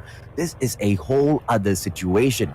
Those who were at the bottom are at the top. Those who were at the top are struggling to find their footing, ladies and gentlemen, boys and girls. In game number 4, your flight path will be cutting from the southwest all the way up to the northeast, and your high-tier loot zones will be nuked down here Farm, Sakura, as well as Sanitarium. The Sky platform is nowhere to be seen. Team number 20, TNF Dynamite, will be the first Brave team to jump into a high-tier loot zone. Farm has not been picked just yet. Once again, Farm is a high-tier loot zone, as well as Sanitarium. Sakura, one of the places where you can find golden guns as well. Team number 7 might be dropping in there. Let's see if that happens. Chanela Esports, yes, they do. The number 1 team on the leaderboard so far. They are going to be able to get an advantage early on in the game as well with all of their loot here, Neptune. Yeah, I think despite of the high tier loots, the battle is still happening on the launch base in here, and one of the Reach Apex has been taken down. Now U1 is trying to go for the revenge here, and there you go. U1 has able to take down one of Celestial Emperors, but two of their members has been taken out already, AJ. Yeah, 2 for 1 is a trade that the Celestial Emperors will take any day to take down Watts as well as Timothy. No small task. Celestial Emperors right now, they are in trouble. Ares! But he does not get the smoke bomber. What a play coming in here from U1. And this is the problem. He is low on HP. U1 needs to back away. But Saint is aggressive. Saint comes right up, unable to find U1. 38 HP. Saint! Unable to do anything because the backup is here. From so far away, knocks down U1. But this is going to be Uno against Raul. Uno against Raul. Who will be able to get it? A nade gets tossed and Raul is out of the situation already. Uno has got the Echo in hand. Drops in by the red box. Does not go in for the pick. Uno, can he get the delete? This is the opportunity for team number 12, for Team Apex to get eliminated early on in the game. Uno misses the opportunity. Raul gets taken down by Apex. Oh my God, Celestial Emperors in there doing a quick squad wipe. Well, not really quick, but a squad wipe in there against one of the top teams that we've been talking about earlier. And what a play from Uno. I think that is why he is called Uno. He is a numero uno from their clan, AJ. Bro. I said all those from the bottom, they are going to the top. All those from the top, they are struggling to find their footing. Celestial Emperor was ranked number 10. They scraped through, at the semifinals. Reach Apex main. They were sitting down in the 2nd position. They managed to score 47 kills. This is a huge win for the Celestial Clan. Dios as well seems to be performing really well, taking down Cabs. Mystic has been knocked down as well. Dios is on a full squad, and they have got Fate getting picked up as well. Zekan joining Rudolfo. Pruden has spotted him already. Is he going to be taking the zip line up? The trap gets removed first. KRM gets pulled out. Rudolfo has taken down Vas. It's a very interesting name to give yourself. Well, Rodolfo right now is in here trying to move around them, but yeah, I mean, sorry, man. I thought you were going to take that one. Prudent, beautiful KRM. And he brings out the defender first. But one more opportunity. Diaz! Prudent takes down Zekan as well. And that is it. Tesla taken down as well by Dios. The 8th-seeded Dios Centaur has managed to take out the 4th-seeded Tesla Esports Ampere. This is what I'm talking about. Those from the bottom are scratching and clawing their way up to the top, and that is exactly what the Philippines is all about, man. You do not count the guy who is behind, because the hustle that the Filipinos put in shows exactly that they will be able to fight back up to the top. Philip, if it's the 17 HP Echo takedown onto Levin, and we have got 17 more teams in here. Philip has got a dog tag on him as well. He should be able to bring his partner back in here, and it will be the Vagabonds Esports going in after the Ocha clan. Yeah, I'm not quite sure if it has been agreed by everyone in there. And Not quite sure, but most of them, as we pointed out, those at bottom is now moving, or not really moving, but they are showing us a great show. A great show, a quick squad wipe early on this match, and we're just in the first circle, and 3 teams has already been eliminated. AJ, this is surprisingly the pivot point of this finals. This is what we live for, Neptune. This is what we wanted. And yeah, man, the first match was quite honestly boring. I nearly fell asleep while shoutcasting, but I am fully awake now, sir. I am ready to go. The teams are stepping it up. They have brought the heat into a very, very cold place, just like how the location on the map is. Well, yeah, well, the heat is there, but I don't think it's a high tier loot, so we weren't able to point it out there. But SPG is still staying on that area. Oh, Theo's in there! What an explosion! But I don't think anyone has been taken out from that fight, and MXBR is still taking the high ground gameplay. AJ.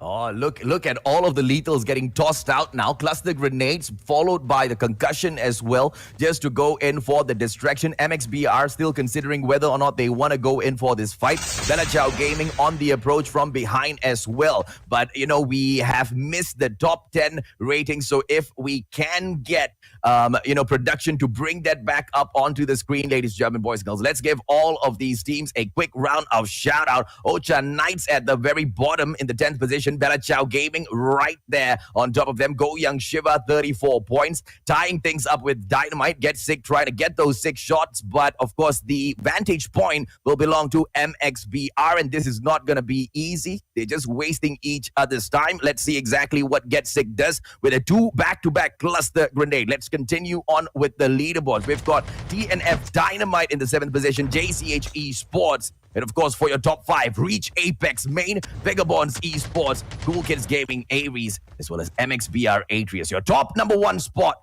taken by Chanela Esports. Let's see how they do in this game, Neptune. I think this is where the investment of Chanela Esports from the first 3 rounds is paying off. Because earlier into the game, first round, they're already hitting it. They're already getting those skills. Unfortunately, they lost it on the 3rd round, but they got the placement as well as the kills, thus bringing them on the top spot. So far from the rest who were on the top spot, apart from MXBR, well, I think they're lagging a little bit. Not quite sure if they're tired already or they warmed up a little too much before this match, but they need to hype it up. They need to bring it on because this is the finals and we are now on the 4th round, getting close. Final stretch, AJ. Yeah, boy. Bella Chow Gaming Supremo eliminating Limsy, getting the knock first with the cluster grenade and then going in for the wipe. Like I said, man, the cluster grenade is definitely the choice for lethal if you want to go in and pop off against your enemies. The damage that you get off of it is a little bit extra compared to a regular grenade, and the area damage is much higher as well. Hence why it is the lethal of choice for all of these teams in here. Bella Chow Gaming still with the attempt to continue in. They do not want to continue engaging Team 16 there. Yeah, and we have Reach Apex. Interestingly, the dog and the great is being chased. Will dog be able to move up on this match? Because so far they're playing it on the placement, and with the snowboard from the previous round, I think one of their teammates is just moving around on a snowboard trying to survive and get that placement. Not quite sure if that will still work on this match, AJ. Oh, well, let's see if it does. Let's see if it does. Hydra! A beautiful knock. Tengzu's taken down with that vehicle. Let's see if or not that brings in any more. Whether or not the full-on squad wipe will be possible because this Team 11 Reach Apex main version 2 going in to keep the fight for the Reach brand still alive and kicking in here, as they will approach Team 18. Dog Bull Terrier, who's in the vicinity. I believe one of them has got a dog tag to pick up. Let's see if not that works out for them, as team number 4 will be making their way in as well. Coming across Team 5. Cool Kids Gaming Aries, Go Young Shiva. Yankee tries to get the loot out of that airdrop. Flight And I think that's going to be possible as they drop it right there in front of them. But of course, the challenge of Team 4 being in here, who will be able to drop in and say hello to that loot, isn't going to be a fun situation, Neptune. Yeah, I mean, anyone can just swoop in, especially as they have Go Young in there already, has their eyes on them. And speaking of their position onto the map, I'm looking at the map right now, and I'm quite interested on how it will end moving forward. Apologies for being too much ahead of myself, because half of this area has no what do you call it, compound. And if the last airdrop is in there, my mind is really at work as how the teams will survive. Yeah, you are not too ahead of yourself at all, Neptune. I think that's a great point to bring up at this situation, because this is save zone number 3 that they are approaching as Kevsup drops in for a quick takedown on a snake that he saw slithering right in front of him. Sekre has been taken down by a trap. Amicus gets taken out from a backstab by Blue, who was following him really close in on. Vagabonds Esports this time around, 6 kills in. They definitely want more. Now, going back to what you said about the safe zone that's closing in, more than half of the next safe zone is an open area, which gives it the possibility that, you know, the final zone might drop away from Kill House. If it drops towards the east of Kill House in that open area, which it does, my friend, those trucks and the tanks are going to come in very, very handy, Mr. Gentleman. Really interesting placement. And well, we have been talking about skills are in there, tactics is in there. It also works with luck, and luckily we have the map in there, and some of the tactics might not still be shown by the teams, but with this circle placement, we might see a lot more from who will be ending on that match. So far, 16 out of 20 is in here, and they are still battling on. 1 minute 20 seconds into the next circle, and the teams are fighting. AJ. Okay, now let's see if or not VTech BC will be able to get this takedown on Suggs, who's really low on that HP, but manages to top his HP back. Oh no, he got knocked down outside of the safe zone. Too bad for him. Now this is what I'm talking about. Showbiz Gaming bringing in the truck bot, taken down. First time we are seeing a Big Bertha get taken down by those gunshots, but that's exactly what we're talking about as well. Even in the Malaysian finals, they could have taken down those trucks. They just chose not to. I mean, every time I play, and I know there's a lot of might be happening, but let me just tell you, sorry. Every time I play, I want to take shots of Big Bertha, because I don't want that to be in front of me. I don't want that to be in front of me. So I want to take shots, like put a little damage in there. If I have a grenade, I'll throw at it. Just want that out of play from the enemy team, AJ. Yeah, absolutely, man, because it's such a pain into the final circle. And speaking of the final circle, you know, we also commented that it'll be great to bring in the truck as well as the tanks. And team number 1, it seems like Vagabonds Esports have already jumped in towards a tank, but they abandoned the tank a few moments later. They have left the tank and they are dropping outside of the zone now. I'm not so sure what this gameplay is all about. And Vagabonds Esports, let's see if or not the choice to abandon the tank pays off later on, as Rui will drop areas with the Arctic 50. This is such an open area, but quite hilly in nature. Yeah, indeed. This is unexpected. Ooh, what a takedown in there. Eli will be going in and will be taken down. Oh, I think CKG might be in trouble from the hands of Reach Apex. Maybe too. Ooh.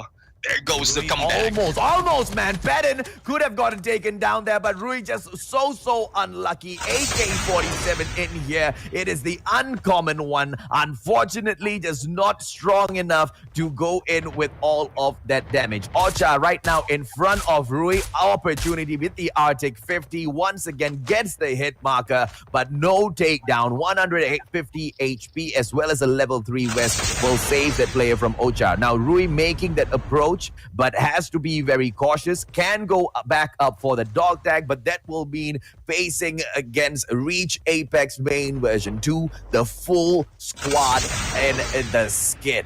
I don't think that's one that she will be taking for herself. But of course, going in against Ocha, on the other hand, is a risk Rui is willing to take.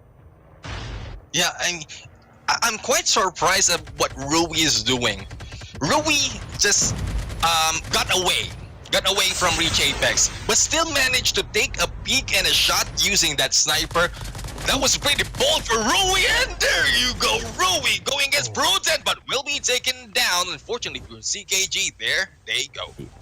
Yeah, Ice QT in there, and there's just very, very bad from Rui, very bad decision making. First off, to back away from the dog tags, and then second off, to fall prey to a very easy kill, but trades her own life for that kill, which only equals no placement. I mean, barely any placement points. 14th spot gets you what, like 1 point in there? Clearly not enough for your team to do anything in the competition. It's at this moment you have to do those calculated risk and quickly, because as a fast-paced game like Call of Duty Mobile, you have to think about where you're landing, who are you going to push, and how much you will get out of it. And I think that is where Rui had a mistake. Yeah, no doubt, man. Okay, now the next zone, fifth zone in here, ladies and gentlemen, boys and girls, second final save zone will be, arriving in about 3 seconds. The players are going to be forced in. The only team that is in the next save zone already, full squad, is none other than the Vagabonds esports team. They have not taken the tank just yet. 2 tanks still not commandeered. I do not know what's going on. It could be just because of the terrain, but the tanks can still do a little bit of damage. We can see one of it is already smoking. So instead of taking the tank, the players from Vagabonds esports decide to wreck it instead. Yeah, I mean, it might have been with the help of an enemy, but as long as they have, or they don't have the disadvantage of going against a tank, I think they want to take that down as well. As they have the high ground, I think this might be more for them and not using the tank. They have the highest ground at this moment for this circle, so that works well for them. Yeah, you bring it into open plains once again, man. No rocks at all. Big Bertha is going to be an absolute solid truck. But yeah, once you start bringing in with those bumps and all, it's going to be such a pain. Apex Maestro with the opportunity with a double takedown. Sai as well as Supremo drop from Belichao Gaming. Belichao's not going to be too happy about that at all. Blue in here for Vagabonds Esports, on eyes for 4 players right down there. Arctic 50 in hand, trying to take Amiscus down. And Amiscus is going to be alive for a little bit longer. 8 more teams in here, 24 players. And the final zone will be slightly pushed away from the Vagabonds esports team, which means they need to move. At the same time, none of the other teams are in the next zone. Yeah, I mean, they're getting their position. Well, the next zone is really out in the open. It's, as you can see, my Metro in here, a little bit too near in the zone, with only that wall, broken wall, in there, and then the rest is open with only a few ridges. And Vagabond Esport still has advantage, because once the zone closes in, all they have to do is glide in, get a better position, and with a vantage point, they'll be able to scout out where to drop safely, or if they don't want to be safe, where to drop, or they'll be able to make the kill. Yeah, I just want to see a final zone where, we see the cluster strike being brought in and multiple teams get killed all at the same time. I will lose my mind. I will break my headphones. Maybe one monitor will go flying. I don't know, man. I'll go crazy if that happens. This is Catch Up, ladies and gentlemen, boys and girls. But we jump over to Snake, who manages to take Shinra down with a close quarter combat with the Echo, which has been quite the pain to deal with thus far. Snake with an opportunity once again. Metro's right there behind with the support on the toes. Barbecue all around, and it's absolutely free as far as GYS Metro is concerned. Blue is going to be popping a couple of those cluster grenades. Metro right down below him. My apologies, he doesn't pop the cluster. He pops his own smoke bomb as Skeps up takes down Zach from Ocha. 9 more players will be left from 4 different teams, and Vagabonds Esports looks strong to take this victory. I mean, this is a crucial position for Vagabonds Esports. They were trying to they were trying to contest. Some of the teams try to contest this position. It's the good location with the so. Oh, beautiful! Defender being pulled out, but Gosson manages to jump away. But Nash is just a little bit too fast. Once again, CQC with the echo is just perfection, but Batten couldn't pull it off. Demon still shows that the AK-47 will manage to pull the job off anyway, as long as you get the catch, and they will be able to show us once again that the Vagabond brand is not down and out just yet. I think this is them calling us out. We've been trying, we've been asking them to move it up, like move it up a little bit, and there you go. Once again, they took the win, and not well. It's not just a win; they have a lot of kills on this game. So, yeah. Oh my God, Vagabonds Esports is on the move right now. I think it's the movement. If it's their moving down of the top spot that pushed them. Yeah, exactly. They really want to be there. They definitely want to be there, but unfortunately for them, the fight towards the top is not going to be easy at all. Because where are the Vagabonds Esports, ladies and gentlemen, boys and girls, at the moment? Well, not even in the third spot, right? But with the total amount of kills, 18 kills plus the placement points of 15 as well, that should be more than enough to, flush them all the way towards the top. And the only way Chanela Esports could have, maybe fought for this is if they had gotten a little bit more of a better placement. But, unfortunately for them, Neptune, they got eliminated in the 12th position. Yeah, I mean, this is where everything is put in question. Yeah. Are your team good enough to stay in there? Are your team good enough? Do you have all the tactics in there in play to be able to counter anything that's been going on this fight so far? A lot of teams have shown much potential, especially on this round, being able to take out, as we can see on the screen, being able to take out Reach, Apex on this match early on. That is a huge deal for anyone, and that also brings psychological effect onto your team to be able to move forward, knowing that one of those in the top 10 or top 5 has been taken out by your team. Oh my God, AJ. Yeah, man, and of course, that a boost of confidence shot them all the way up into the 6th position. They did manage to pick up, 3 other kills later on in the match as well, thanks to Uno, of course, as well as the other team members in here. So very well played in there by the Celestials. But here's the more interesting point that I think the audience will be quite tickled with. The fact of the matter is Vagabonds Esports, Apex, as well as Bella Ciao Game, the 3 teams that we definitely called out for not being able to perform very well in here today at all. All 3 teams performed and took that number 1, number 2, and number 3 spots in this lobby. Oh my God. I know the stream is delayed. Teams, please put in the comment section if anyone can hear us real time. They're responding that quickly.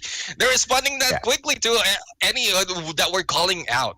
Yeah, to be fair, there's no way they would not, tune into the stream whilst they are playing as well. Yes, there is a delay, but the delay is going to be, short enough for them to play the next match and still listen into the commentary. So, they are definitely being affected by the words that come out of our mouth. And I love that, right, Neptune? I love that for a fact because if the underdogs are performing and the top dogs are falling down, and we have sent out a very open challenge to those top dogs, being able to prove yourself only, excites us even further, and the hype is going to be real from then on. So it's great for these teams to listen in, make those changes, and boost themselves up to the top. Now, the question is sent back out towards all of those teams that were not the favorites or, were not the number 1 on the list of who might win this competition. Can they work hard just like these 3 teams have? Yeah, I mean, definitely. I guess it is the competition that bring it to them. It is a competition, by the way. So whether it's the team that they're going against or us who are calling them out, they just want to prove themselves. And for those who are, as we are calling out right now, for those who are not on the top spot of this match, show us what you got, and AJ and I will bring you the hype and probably give you a good time as well in the shoutcasting, and hopefully you're having fun as well playing. This is not just about the battle. This is you enjoying the match, and with a good mind, you will be able to have a clear mindset and also execution of those tactics.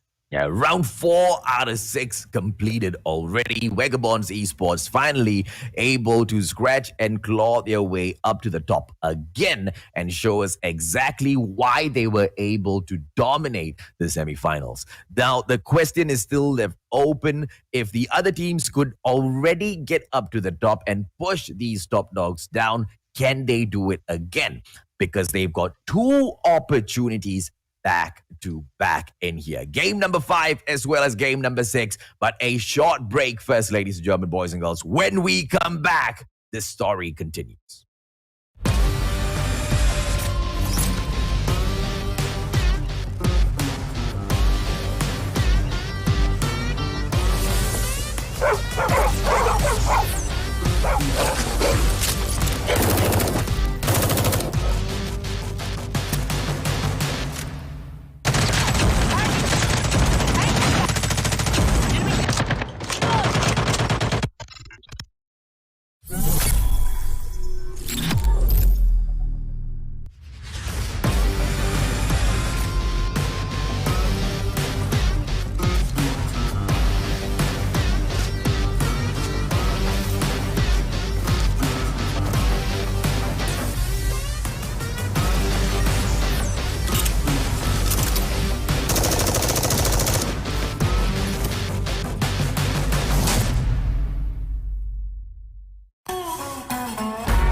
Good evening once again, and welcome to the Plunge Philippines Grand Finals, where we have seen 4 matches already from this fight, and a lot of turn of events has been happening as we move along. Two rounds will be happening as we move forward, and we are here to commentate it that for you. I am Neptune, the gentleman Garcia. Together with me is the amazing, the legendary, the king, Mustachio AJ. No such thing. Those are words that do not come before my name. But thank you, Neptune. So far in here, the action has been turned on its head. Vagabonds Esports starting off strong, but then later on we came to find that Chanela Esports was really stepping it up. And here's the thing: although Vagabonds have managed to perform quite well, they haven't been able to pull away very far from Chanela Esports, which means two more rounds. Janela still has got this dream alive for themselves, right? And MXBR Atrius is in there as well. Cool Kids Gaming, Bella Chow Gaming, they all want a little piece of this. Bella Chow Gaming in the 5th position so far. Don't forget, in here, we are fighting for the top 10, but they are also the best of the best. They are fighting for the top 4. Because the best 4 team will get the invitation to play at the GIBR, the inaugural Battle Royale event amongst, so many of those regions, which we usually only see for MP. Yeah, I mean, it's quite exciting how Battle Royale is going into the scene as we see right now. I mean, the Plunge is one of the opportunities where we have these teams be able to show it off. But having more than the Plunge after this finals will be great for the teams. As speaking of teams, as we see them go in for the flight, going in from the east to the west, and we have on our screen right now. Ooh, I don't have actually the high tier loot, but I think most of the teams will be moving at the same position. I've been monitoring their position earlier on, AJ, and some are showing consistency. And I think it has been agreed early, well, before the match began. Yeah, the high tier loot zones in here. Let me walk you through them, Neptune. Thankfully, it has popped up on my end. Ski Town is a high tier loot zone. So we see JCH Esports in there. Frigid Wetland, Radar Base is your high tier loot zone as well. Buke Town and Countdown. This time round, 4 teams are dropping into the high tier loot zones, and Philip is gonna get taken down real quick. Why? Because it's the Vagabonds that share their drop-in sanitarium. Well, the hospital is a great place to fall, I say. I think this is a payback for whatever Desolate BH brought to Vagabonds Esports earlier, and they are here to finish it off early. Hopefully, she will be able to survive once again and show us a good game at this match. But we'll have to see. Ooh. What a beautiful slide and jump. She just did not see Caps Up approach. Amazing takedown with the AK-47 exit. And the rest of the Vagabonds players, they are just going along their loots, pretending as if nothing happened. Such an early exit for Desolate PH. And this is the second time round we have witnessed the Vagabonds Esports team take revenge for a previous match. I mean, they have that what do we say? They had that game in blood. They're not letting that go because we featured them so much. I mean, Desolate PH earlier, we featured how well she was able to get away from Vagabonds Esports earlier on that area, and I think them hearing us, they want to challenge Desolate PH as well as us. That will not happen once again. You cannot do that once again as two teams drop on the same area.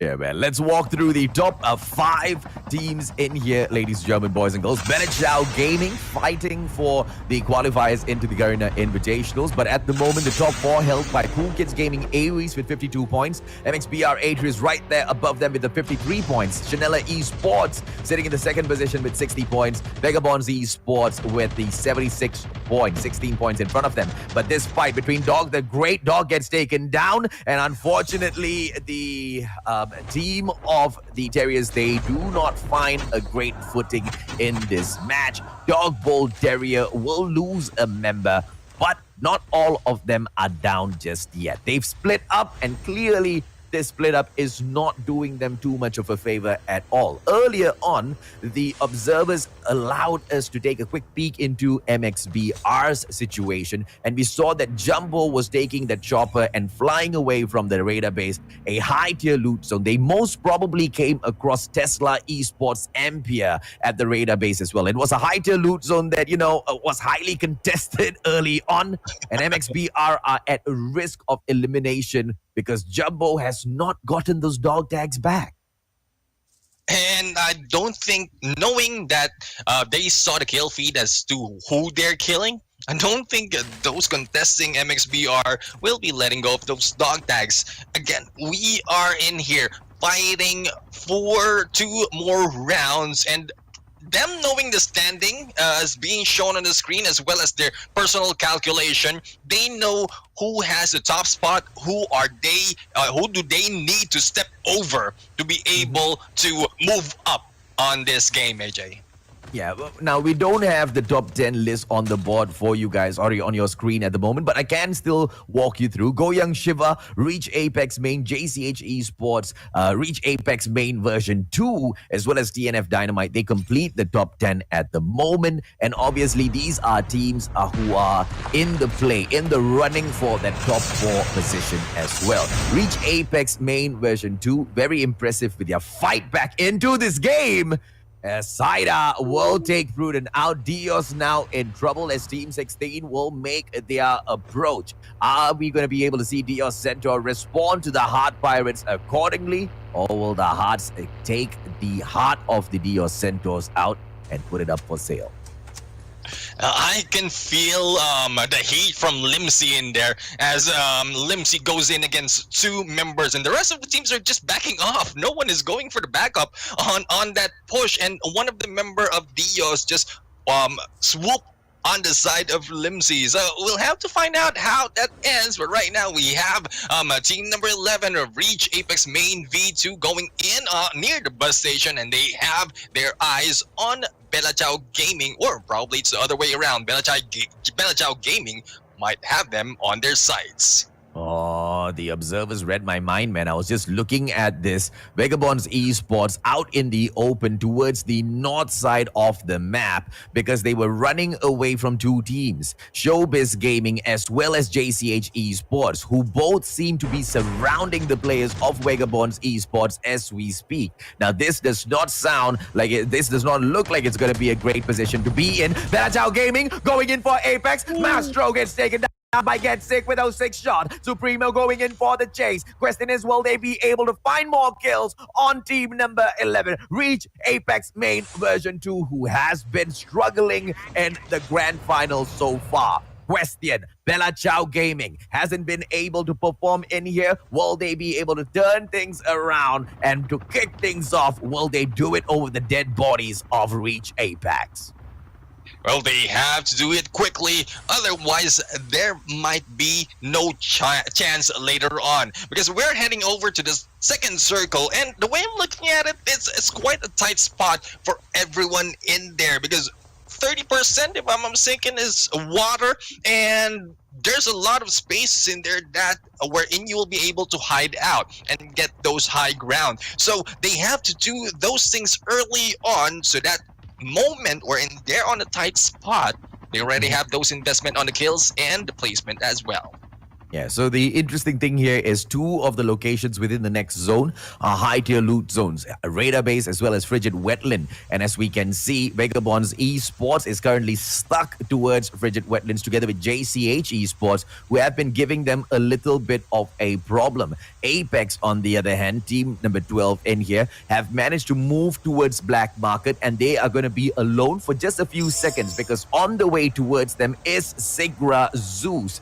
And on the approach, this is going to be a tough, situation for them to hold, but it is a great decision that they have pulled in for themselves. Why? Because the Black Market is also going to be the edge of the next safe zone, which means they have got time to play around. Reach Apex main can focus on locking this area down defensively first. Yeah, I mean, that Black Market, despite of the high ground, the mountain behind that area, they have that tower, as well as the map that has been not quite sure if everyone's aware, guys. At the bottom of the basement of Black Market, there's a map in there that can show woo Twix in there going in for the kill against Dios, and SBG is back in play. I think they want their taste of the highlight as well. AJ, what do you think? Yeah, DNF and Dog, they wanted to as Zapud takes down Tofu. Well, Tofu's a little easy to take down. Can you go in for the rest of the kills as well? Zapud on the move. He is the trap master. Goes in, lays down the trappers, anticipating the dogs to come in after him after they have gotten the scent. After they've gotten the scent of the boys from DNF Dynamite, as Tengzu as well as the Great will be holding back. Zapud with eyes onto his enemies right now. Unfortunately, it will not be enough because that's not his enemy, it's his own teammate. It's okay. Sometimes you see it wrong, man. Yeah, everyone does. Even those playing will be are a little bit confused. Happens to me all the time. I shoot at my teammates at some point. Especially when they come into the corner, like going into the corner, knowing that their footsteps, well, not really in the minimap, but I'm hearing footsteps and there's enemies around. I just shoot them. I don't know, maybe they're an enemy or just a ninja. The only time I shoot my teammates are when they are in vehicles so I can blow them.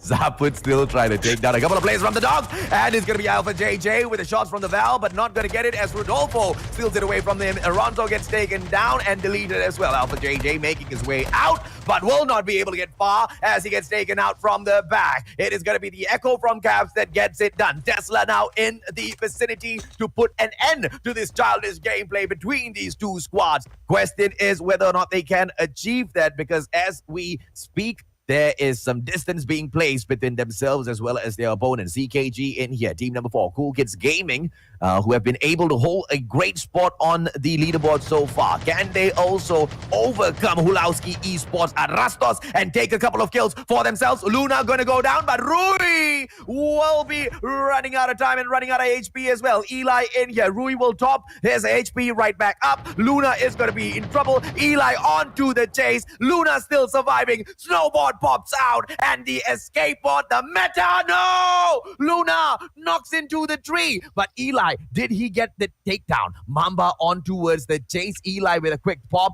to assist Mamba as well. Luna onto the ground, ladies and gentlemen, boys and girls, and as we speak, the players from Hulowski Esports, Astrados, are crying.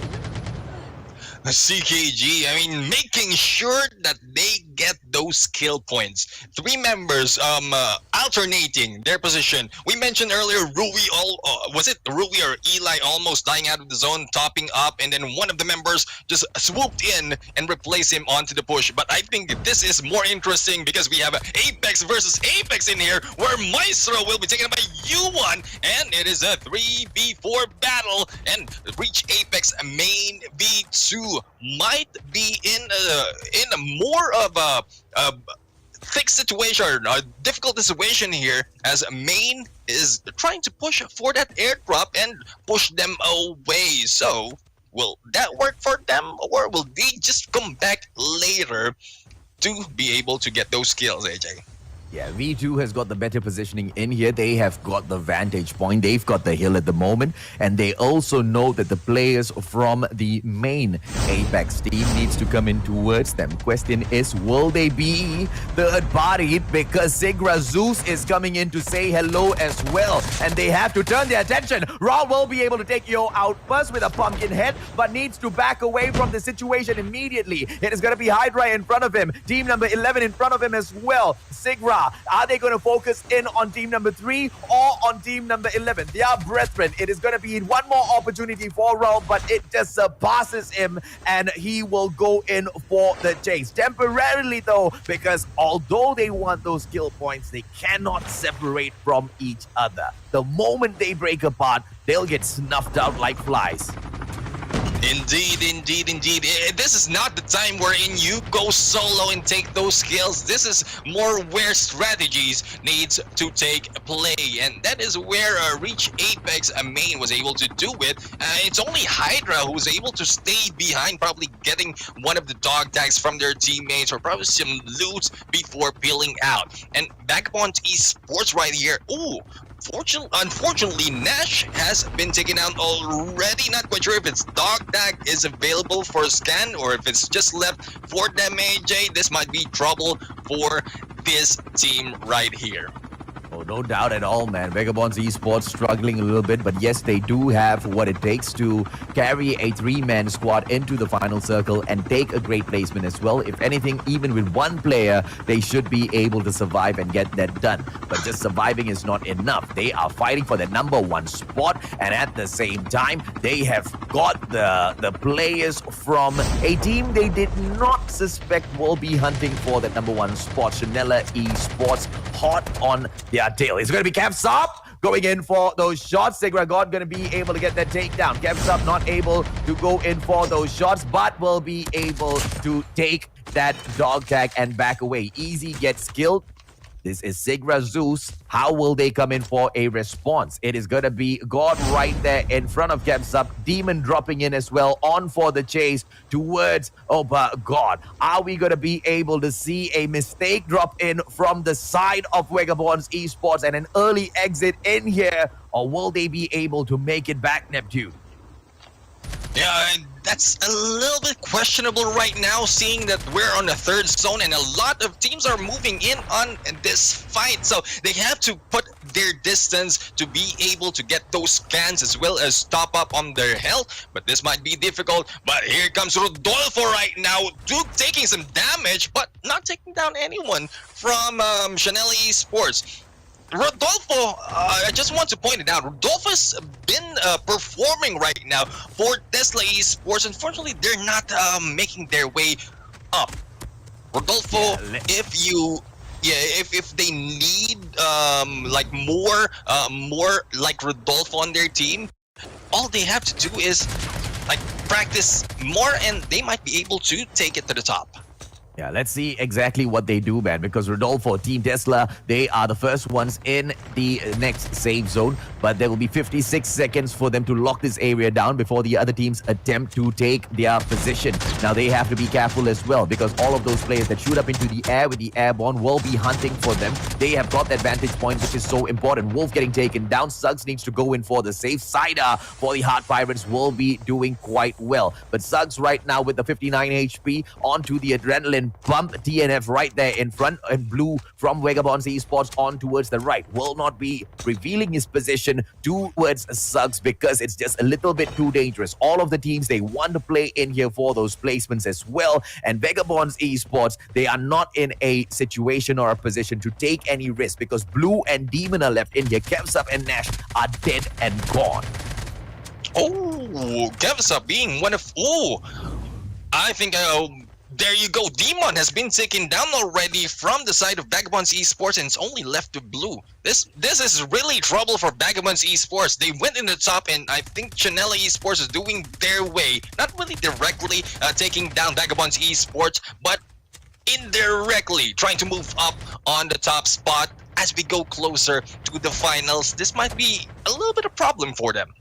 Oh, no doubt about that at all, man. And whether or not Blue can continue to survive in here really depends on how the next zone falls in, because he's on the edge of the, zone that is moving in ever so slowly, and he's proceeding in towards the back of the player from Chanela Esports. Watts is already in here, and he will have to back away as well. Bella Chow Gaming, Sai with a beautiful takedown, AK-47, close range combat dog. The Great gets dropped. Sai with another opportunity in here as Rodolfo will go in for the Juggernaut. Goes in for the shots towards Fate and will be able to, well, damage Fate until the safe zone eliminates him. Zekan with the shots in for Tesla right now, trying to take Amicus down as all of them scramble in towards this safe zone. 28 players just like that are left in here from 13 different teams. The Vagabonds have been eliminated, and this means the map has been blown wide open. Chanela Esports have been eliminated as well. This is the time for the other teams to step up.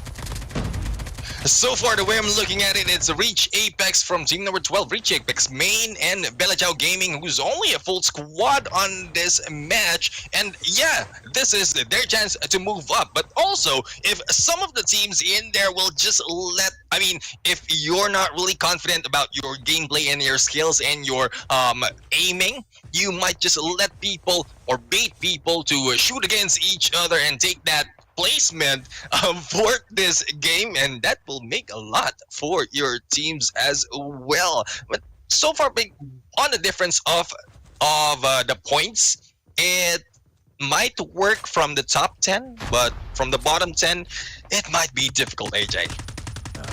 One team who are in the top 4 right now, CKG. They are still trying to survive in here, but Mama gets taken down by the safe zone. I just suddenly opened my mouth, my friend, to say that you are still alive, but he doesn't make it into the zone. Gets taken out in the 7th position, and this is team number 12 in here. Apex still vying for the top spot. Question is, can they get up there? And 5 more teams will be standing in front of them. One of them, Tesla, as they get shot one after the other. U1 will be able to take down Seeker as well as Cubs, and Tesla will have to come back in another berth to be able to take Apex out of this equation. It's going to be Watts with a double kill coming through, and Sigra will drop their players as Gopa God gets slain as well. And this will be a fight between Belajao Gaming as well as Reach Apex Main. A fight between 3 teams in here, ladies and gentlemen, boys and girls. One or more player is not on the screen. Why? Because this player is hiding somewhere and I cannot spot them. Timothy takes down Supremo from Belajao Gaming, gets sick, almost getting taken down as well. Timothy goes in.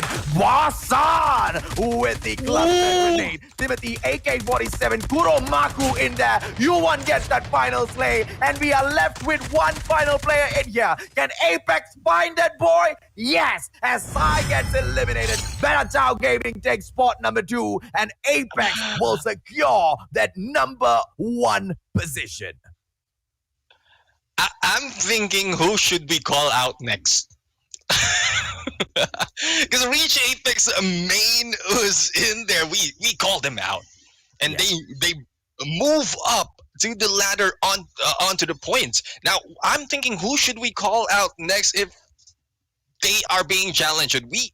I'm pretty sure we can't call out to everyone because we've been telling their names already all throughout the game. But we'll need your help. Those in the comment section. Put in the comment section who you want us to call out, and probably we'll see more of them move up on this matches, AJ. Yeah, so Reach Apex Main. Unbelievable performance, man. Because just with that, they might have done enough to propel themselves into the number 1 spot.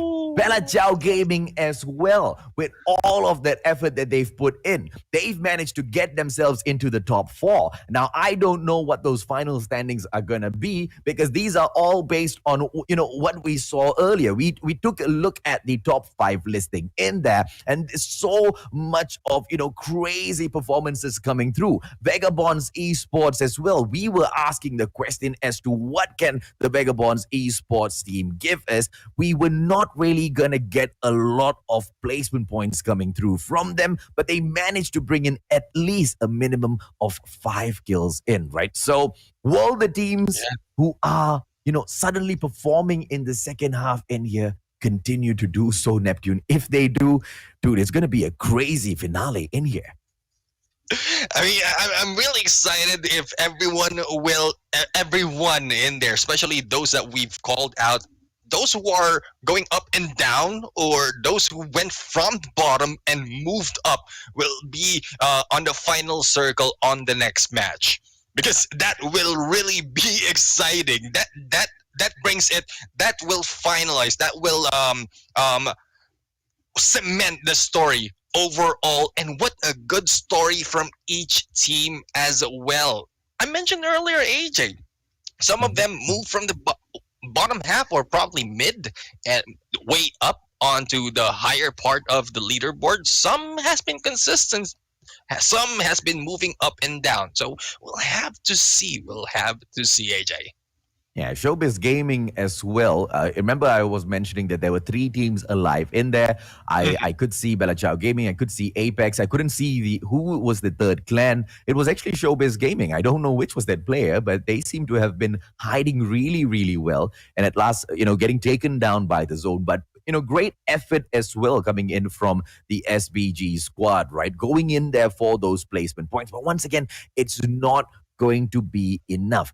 But then again, I guess that falls back to what are they playing for? The top four or those top 10 positioning? If it was for the top 10, then that's more than enough so far. But they need to hustle up a little bit more. One more opportunity is laid out onto the table for everyone in here, Neptune. Yeah, I mean, we have one more round, and exciting 5 rounds so far. Well, here's a challenge before we move onto these matches. But I like to point out, I mentioned earlier the only food.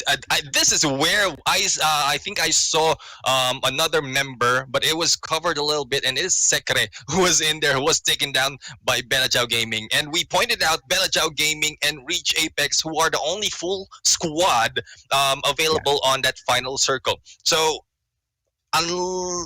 it's more likely that they will be battling it out. It's the result that is surprising because it ended with a 1v4 with Reach Apex with a full squad in here, and not quite sure what's in the mind of Reach Apex. I think they're it took them a while to go in for the win, but I think they're here trying, moving their way up, and we only have one chance for them to do so.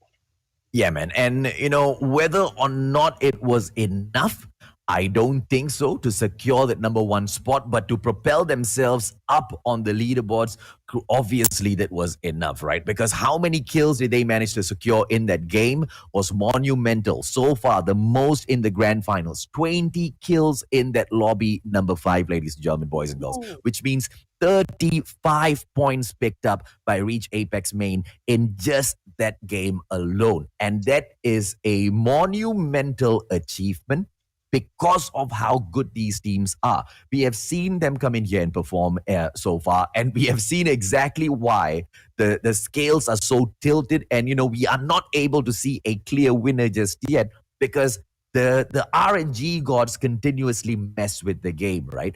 The skill gap between the teams are not too far at all. Meeting any team at the moment is quite a 50-50 chance on whether or not you get taken down or you will slay them. Yeah, I mean, this is the only chance. It's the final. So, yeah, you called it out early on that no one will be letting go of this match. Whether you ranked low on the semifinals or high on the semifinals, no one will just let go of this chance of being on the top 10 for the CPs or on the top 4 for the Invitational. So I think we'll see more fights in here. And speaking of more fights, we will see round number 6 after break, because we will be going out for 3 minutes. So hopefully you can stay with us during that.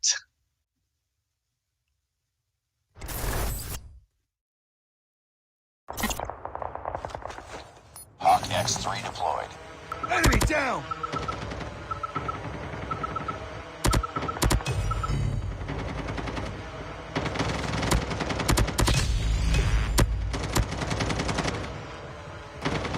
Be careful. Enemy Hawk X3 deployed.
Ladies and gentlemen, boys and girls, maligayang parating sa grand finals of the Plunge Philippines, where we are on match 6 of 6, brought to you by Garena Call of Duty Mobile. 20 teams started off today, battling out in 6 of these rounds.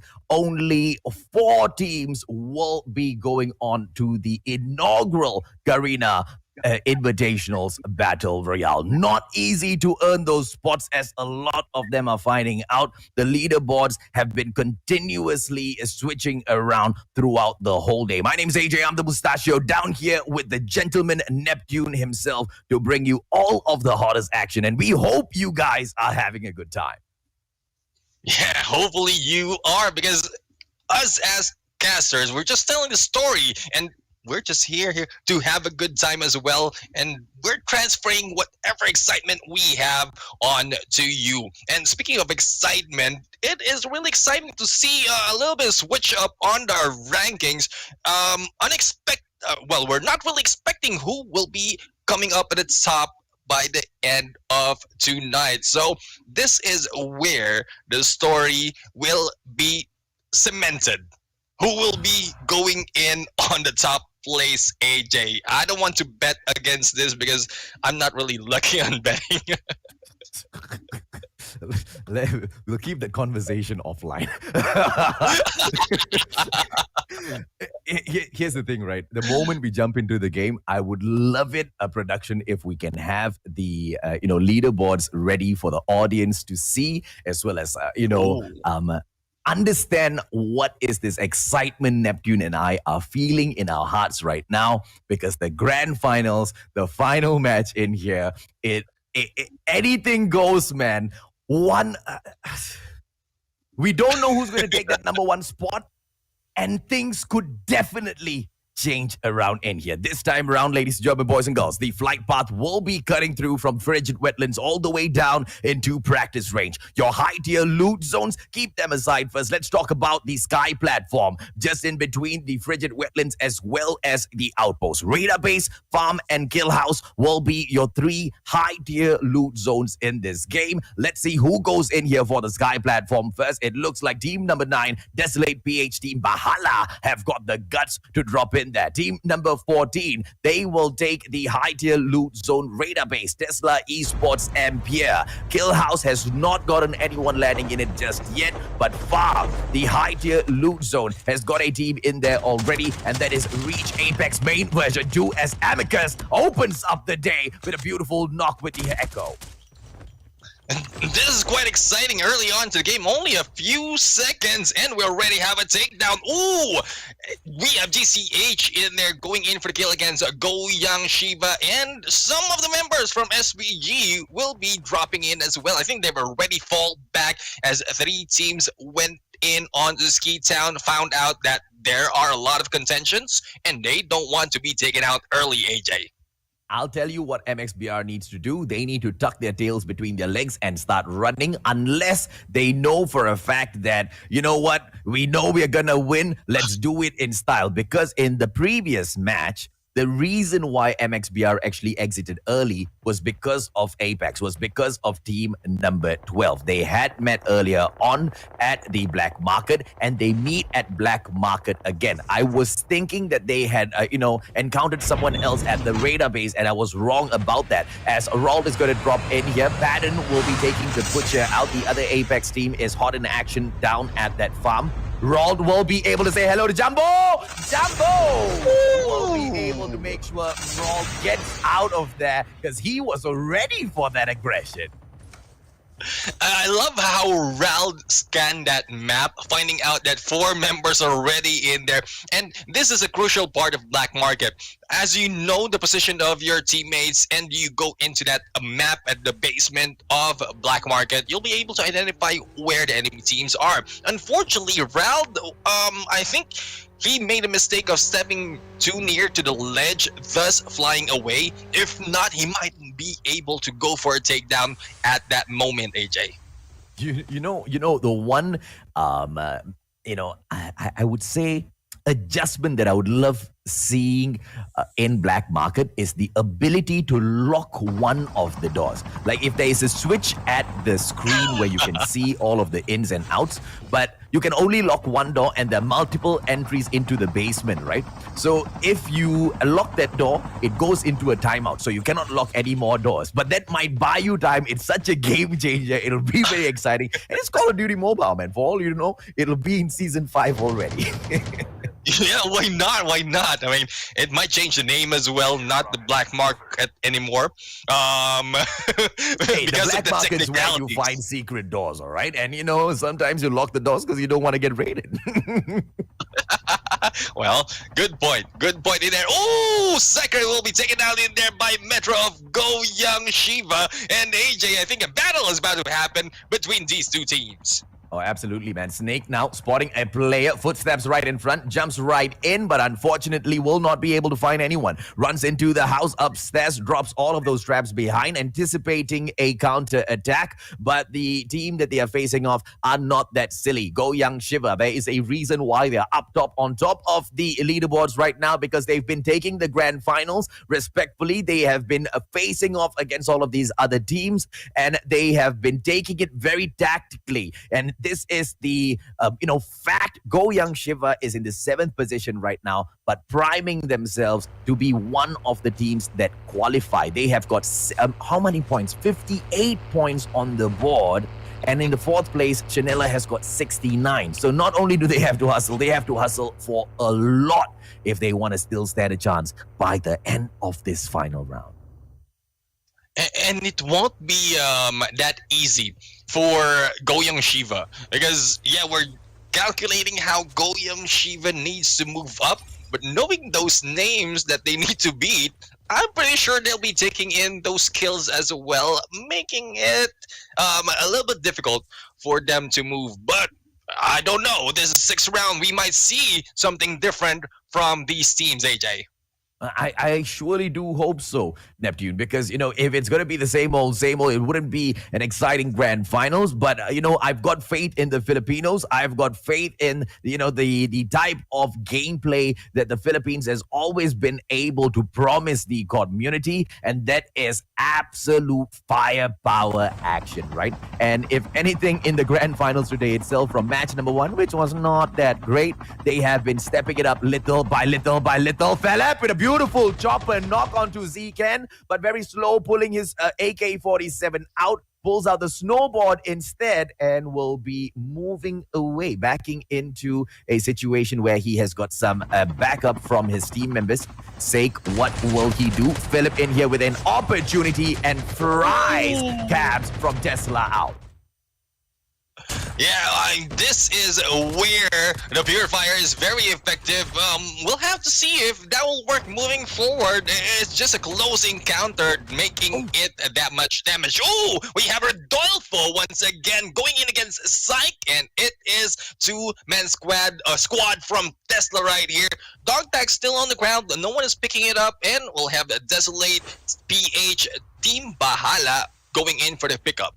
Yeah, they need to be really careful because make one wrong move and you are right at the doorstep of the Heart Pirates who are in the vicinity. But lucky for them, Howard as well as Saida, they are moving away from this situation. Desolate PH are on the way to pick those, all of those loots up.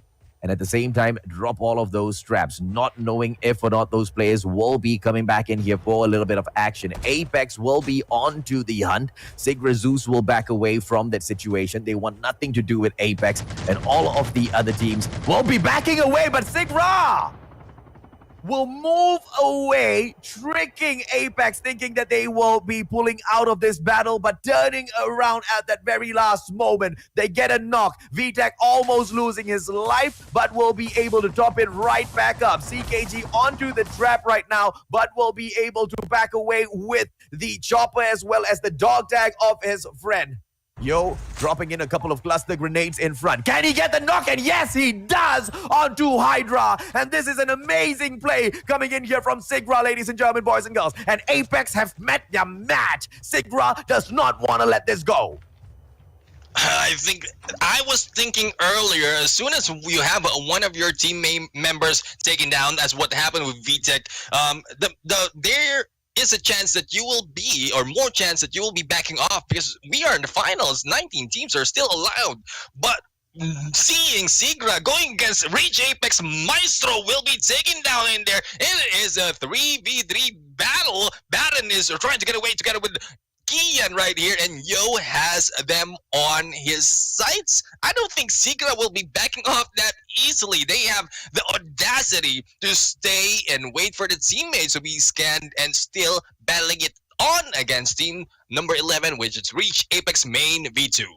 Look, I'll tell you what's up, right, Neptune? The problem is both of these teams desperately want to take each other out, but both of these teams are scared that they will get taken out by the opposition that stands in front of them. Reach Apex Main V2 is in the 10th position right now. Sigra Zeus in the 11th position. They have got 4 points between the two of them. Either one, if they get to take each other out, not only will it end the race for the ones that they will be taking on, but it also sets them in a position to take that top 10 spots. And here is MXBR. This time they have to go up against Vagabonds Esports, and the smoke bomber will pop his smoke. I don't know which smoke bomber went in for that, but either way, the smoke bombers will be able to excel at this very moment. Demon making his way up. Carolo in here, 36 HP, will need to go back in here for that top up. They do not have the adrenaline on them. I see a lot of first aid kits in here. Rossi, this might just be the downfall of MXBR, not having enough of the aid on them to top that HP right back up. On the other hand, Vagabonds Esports, they went in for one of those high tier loot zones as well, I believe,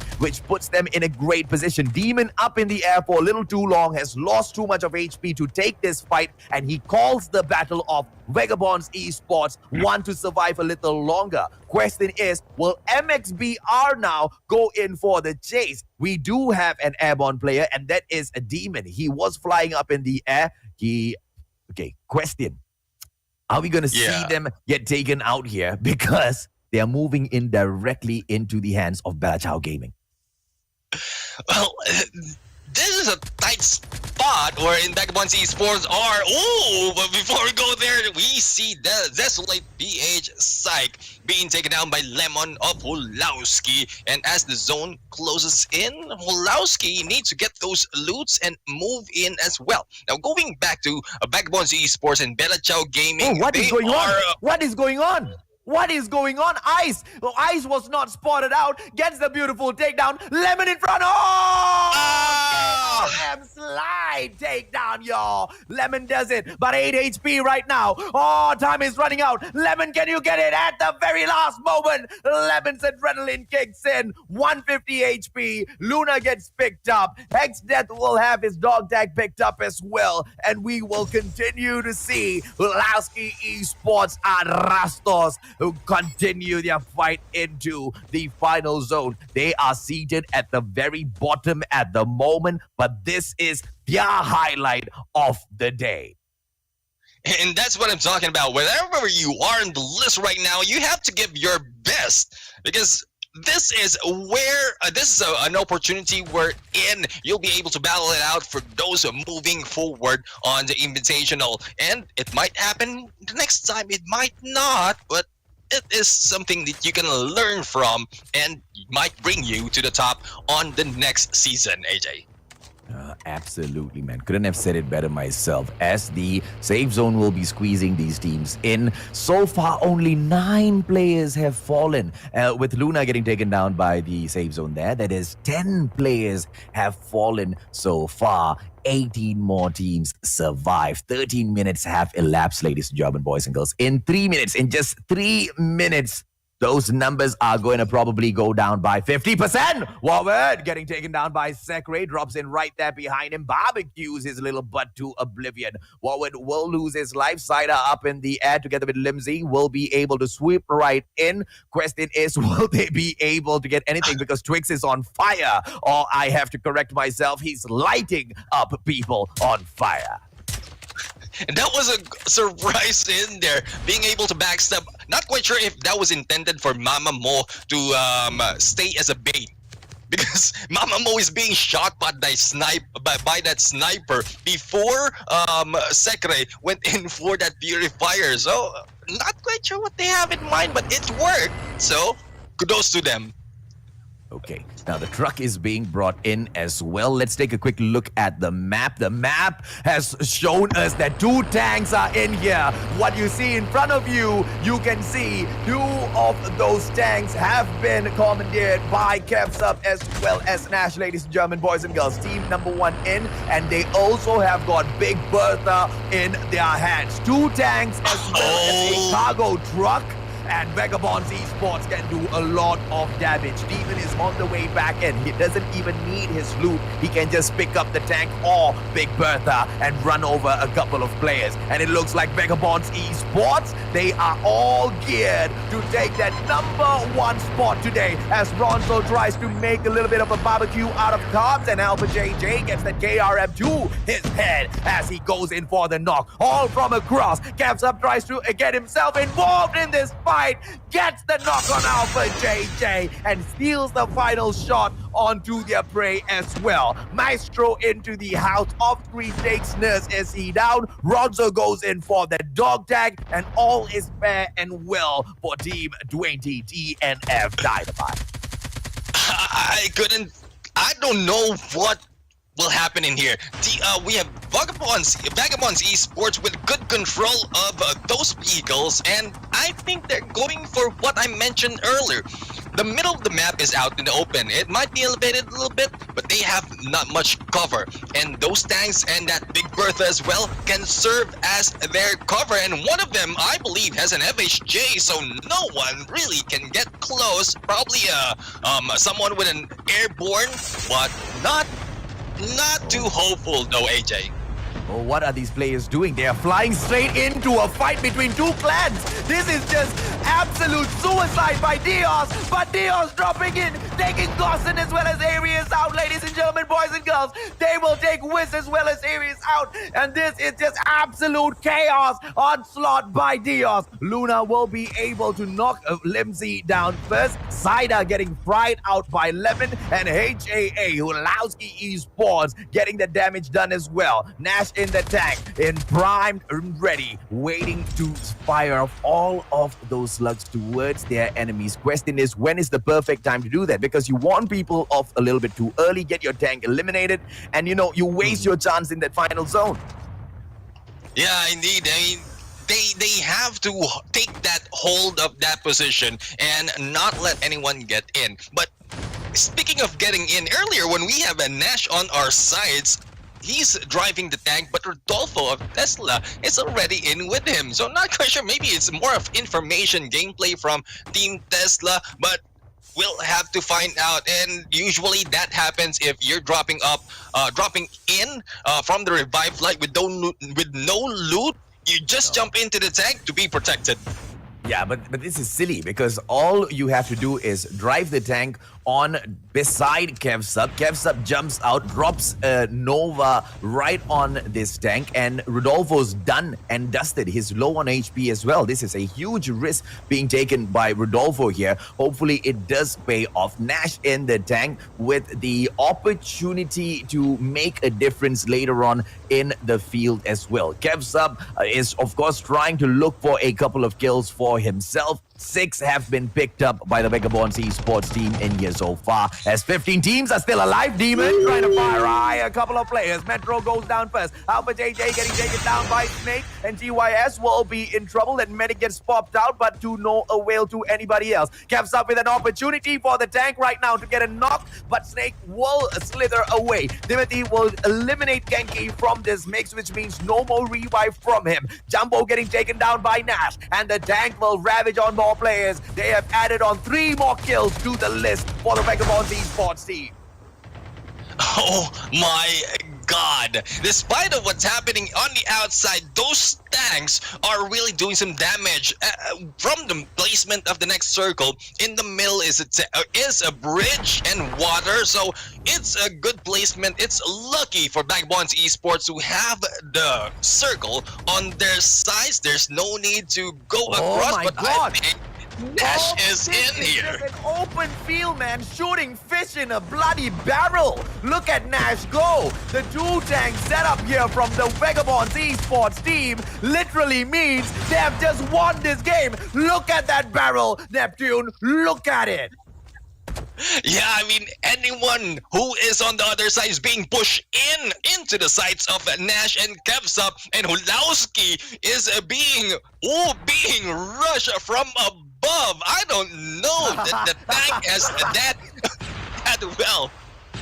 Well, Kevsup's damn smart because he managed to get rid of Timothy, I believe, but they are all jumping into the tank right now. Everybody wants a freaking free ride. Nobody wants to pay for the petrol. Everyone thinks it's free. You know, the petrol prices are going up, yo, and y'all need to hustle for whatever you want. Kevsup just bringing the tank outside of the zone. This is a risk that he will take. TNF J Alicious will be jumping right out and leaving, allowing Kevsup to lose his own HP, and they're just playing this game between themselves to see who's got the balls to remain in the tank. Oh, beautiful knock by Kevsup, and he manages to eliminate a little bit more HP. And this is the first time I am seeing a fight between 3 players from 3 different clans in one tank using the same zone as their ammunition. Timothy gonna get run over. Kevsup missing that opportunity, and Timothy just trying to stay in front of him a little bit too fast for this tank. And Kevsup does not want to risk this by bringing the tank outside of the safe zone once again.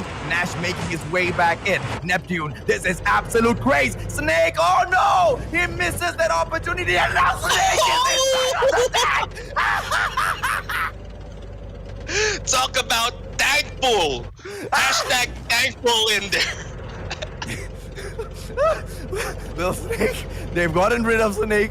Snake is no longer in this game, and he's jumped right back in here. Now we have just gotten a absolute tank pool, ladies and gentlemen, boys and girls. Snake just slithering in and out of the tank, finally eliminated by the safe zone. I don't know what sort of a mess up that was. And now the Nova, right into the Nova. Nash knocks down S-Dat. This is Kevsup. This is the Vagabonds esports team looking for the final kill. Will they be able to get it? DNF Dynamite and the Apex Hydra. They have managed to survive this long. One final player, and he gets right to death by the demon himself. As we be one final player, the hunt is on. DNF JC Licious with the tank gameplay that he took earlier. He will get punished as Kevsup himself finally finishes him off. He was like, you were in my tank, weren't you? And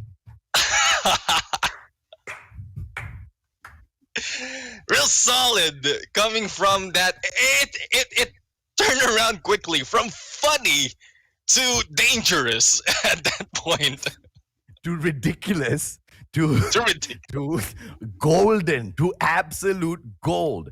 Vagabonds Esports, they started off the day amazing, and then they kind of they just got washed out. All of the other teams came in here, they were performing, stealing the limelight for themselves. If anything, this just looks like Vagabonds Esports were like, hey, look guys, we are already gonna win the plunge, but we Filipinos, we look out for each other. That's what makes the whole Filipino community, the whole Filipino gaming community so strong. The fact of the matter is you guys look out for each other instead of taking each other down because you look at each other as enemies, right? And Vagabonds Esports were like, hey, you know what? We got to let our brothers go out there and shine. And they did shine, but they stole it right back.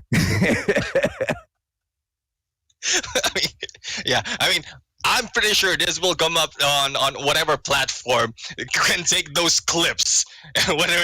Whatever platform that takes those clips, it will spread all around. I think this has already beaten that 2 Bertha already being done from MY the Plunge, AJ. Bro.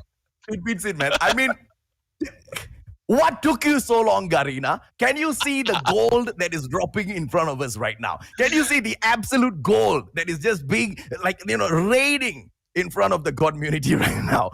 Battle Royale should have been a thing the moment it came out. Yeah, there were a lot of bugs. Yeah, there were a lot of kinks that we needed to, kind of iron out first, which is why we love Garena so much as well, because they wanted to sort all of those things out first before they have an environment where people will go in and have so much of crazy fun. And that final match proved exactly how crazy the fun can be.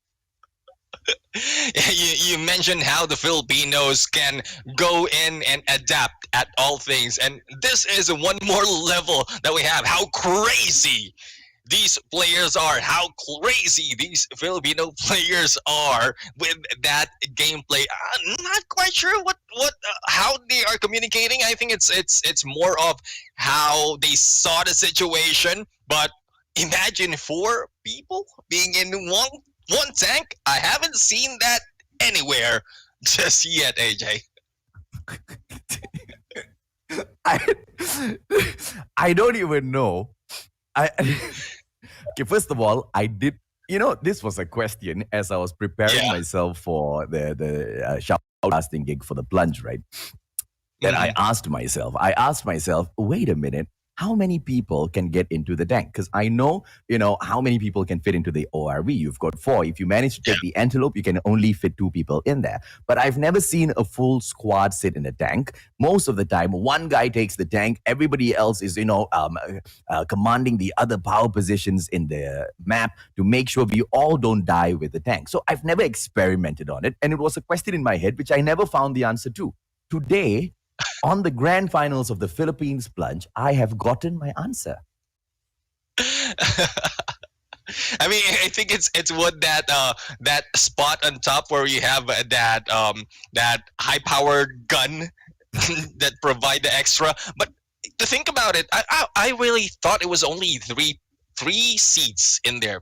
Because I usually go in. Remember that scenario earlier when I told you that I usually swoop in because I don't have any loots and just to get away from the tank? That's what I do, like Rodolfo is doing right here. I'm not aware that there are 2 extra seats inside of that tank. Well, we are learning so many things, and whatever it is, I'm just absolutely delighted that this happened at the plunge, and I got to shout. Everybody was losing their minds when, during the Valkyrie series, there was a nuke dropped on one of those teams. And I was like, no, there's nothing much to shout about. Yeah, what we saw today, dude, this is something to shout about. Okay, this is golden gameplay right here that I live and breathe for. This is the reason why I picked up Call of Duty Mobile in the first place, the Battle Royale debut. Yeah, this is pure. It's not just gameplay.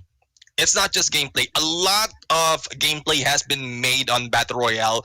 It's also the excitement that has been brought in on Battle Royale. Because yeah, you have a multiplayer in there with only a few minutes, wherein you can only make those adjustments little by little. But in Battle Royale, you can we've seen that. We've seen people just alternating in their revive flight, and there's a certain joke in there that they have a Damascus dog tag already because of the number of times they've been in the revive flight, and that is how it is on Battle Royale. You can survive that way. A lot of tactics, a lot of antics to it as well, and yeah, it's good enough for Garena Call of Duty Mobile to be able to bring up more for this mode of this game. Yeah, this image that you see in front of you tells it all, ladies and gentlemen, boys and girls. The number one spot taken in this particular match, Vagabonds Esports. But is that the same picture painted for the overall standings for the day? If you still remember how we ended match 5, if you still remember the top 10 of match 4 and 5, you should be able to know the answer already. I will not spoil it for you though. We will wait for the official board. Yeah, I mean, let's talk more about not the placement, not the scores, but what we are looking forward. AJ, you've seen a lot more on Battle Royale, not just in the Philippines, but other countries as well. As Mhm. we move along after this finals, are you expecting the same level of tactics, engagement, and antics for the Invitational? No. Antics, I highly doubt. I'm very sure we will see some, key highlight moments that we can laugh our heads off at. But you know what I'm expecting? I'm expecting to see so much more, IQ plays rather than, mechanical gameplays within the game.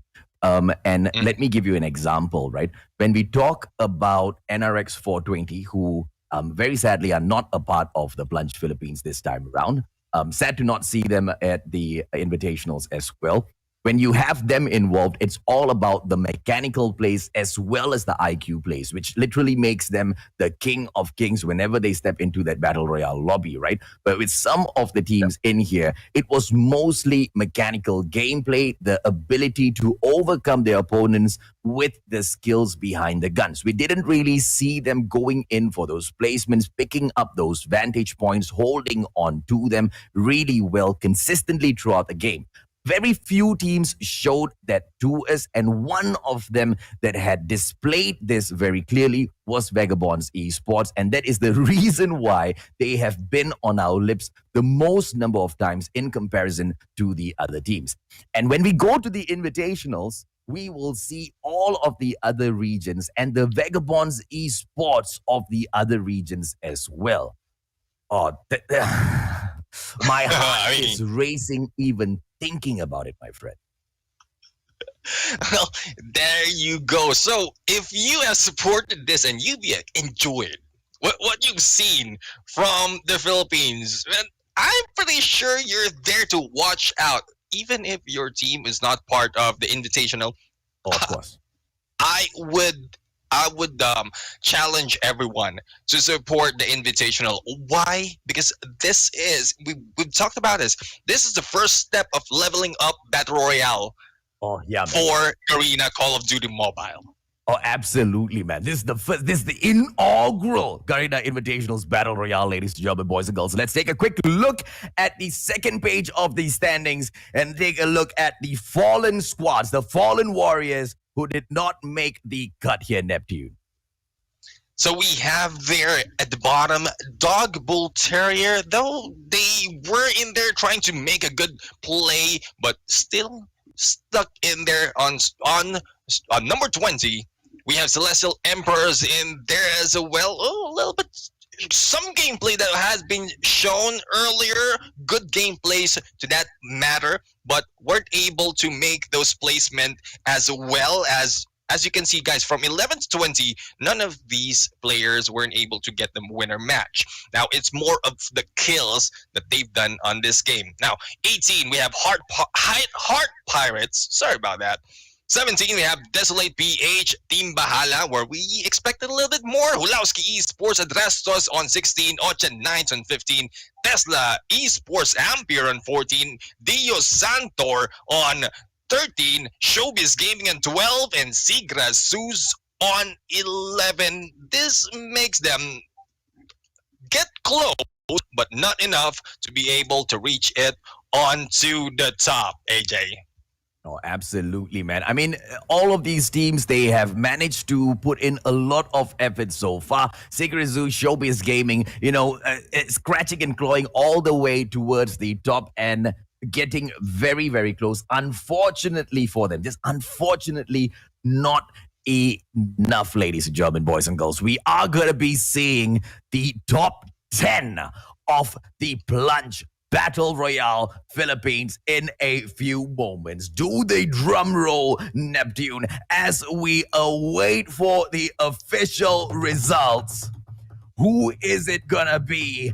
All the way up here, it is the prize pool fight as well as the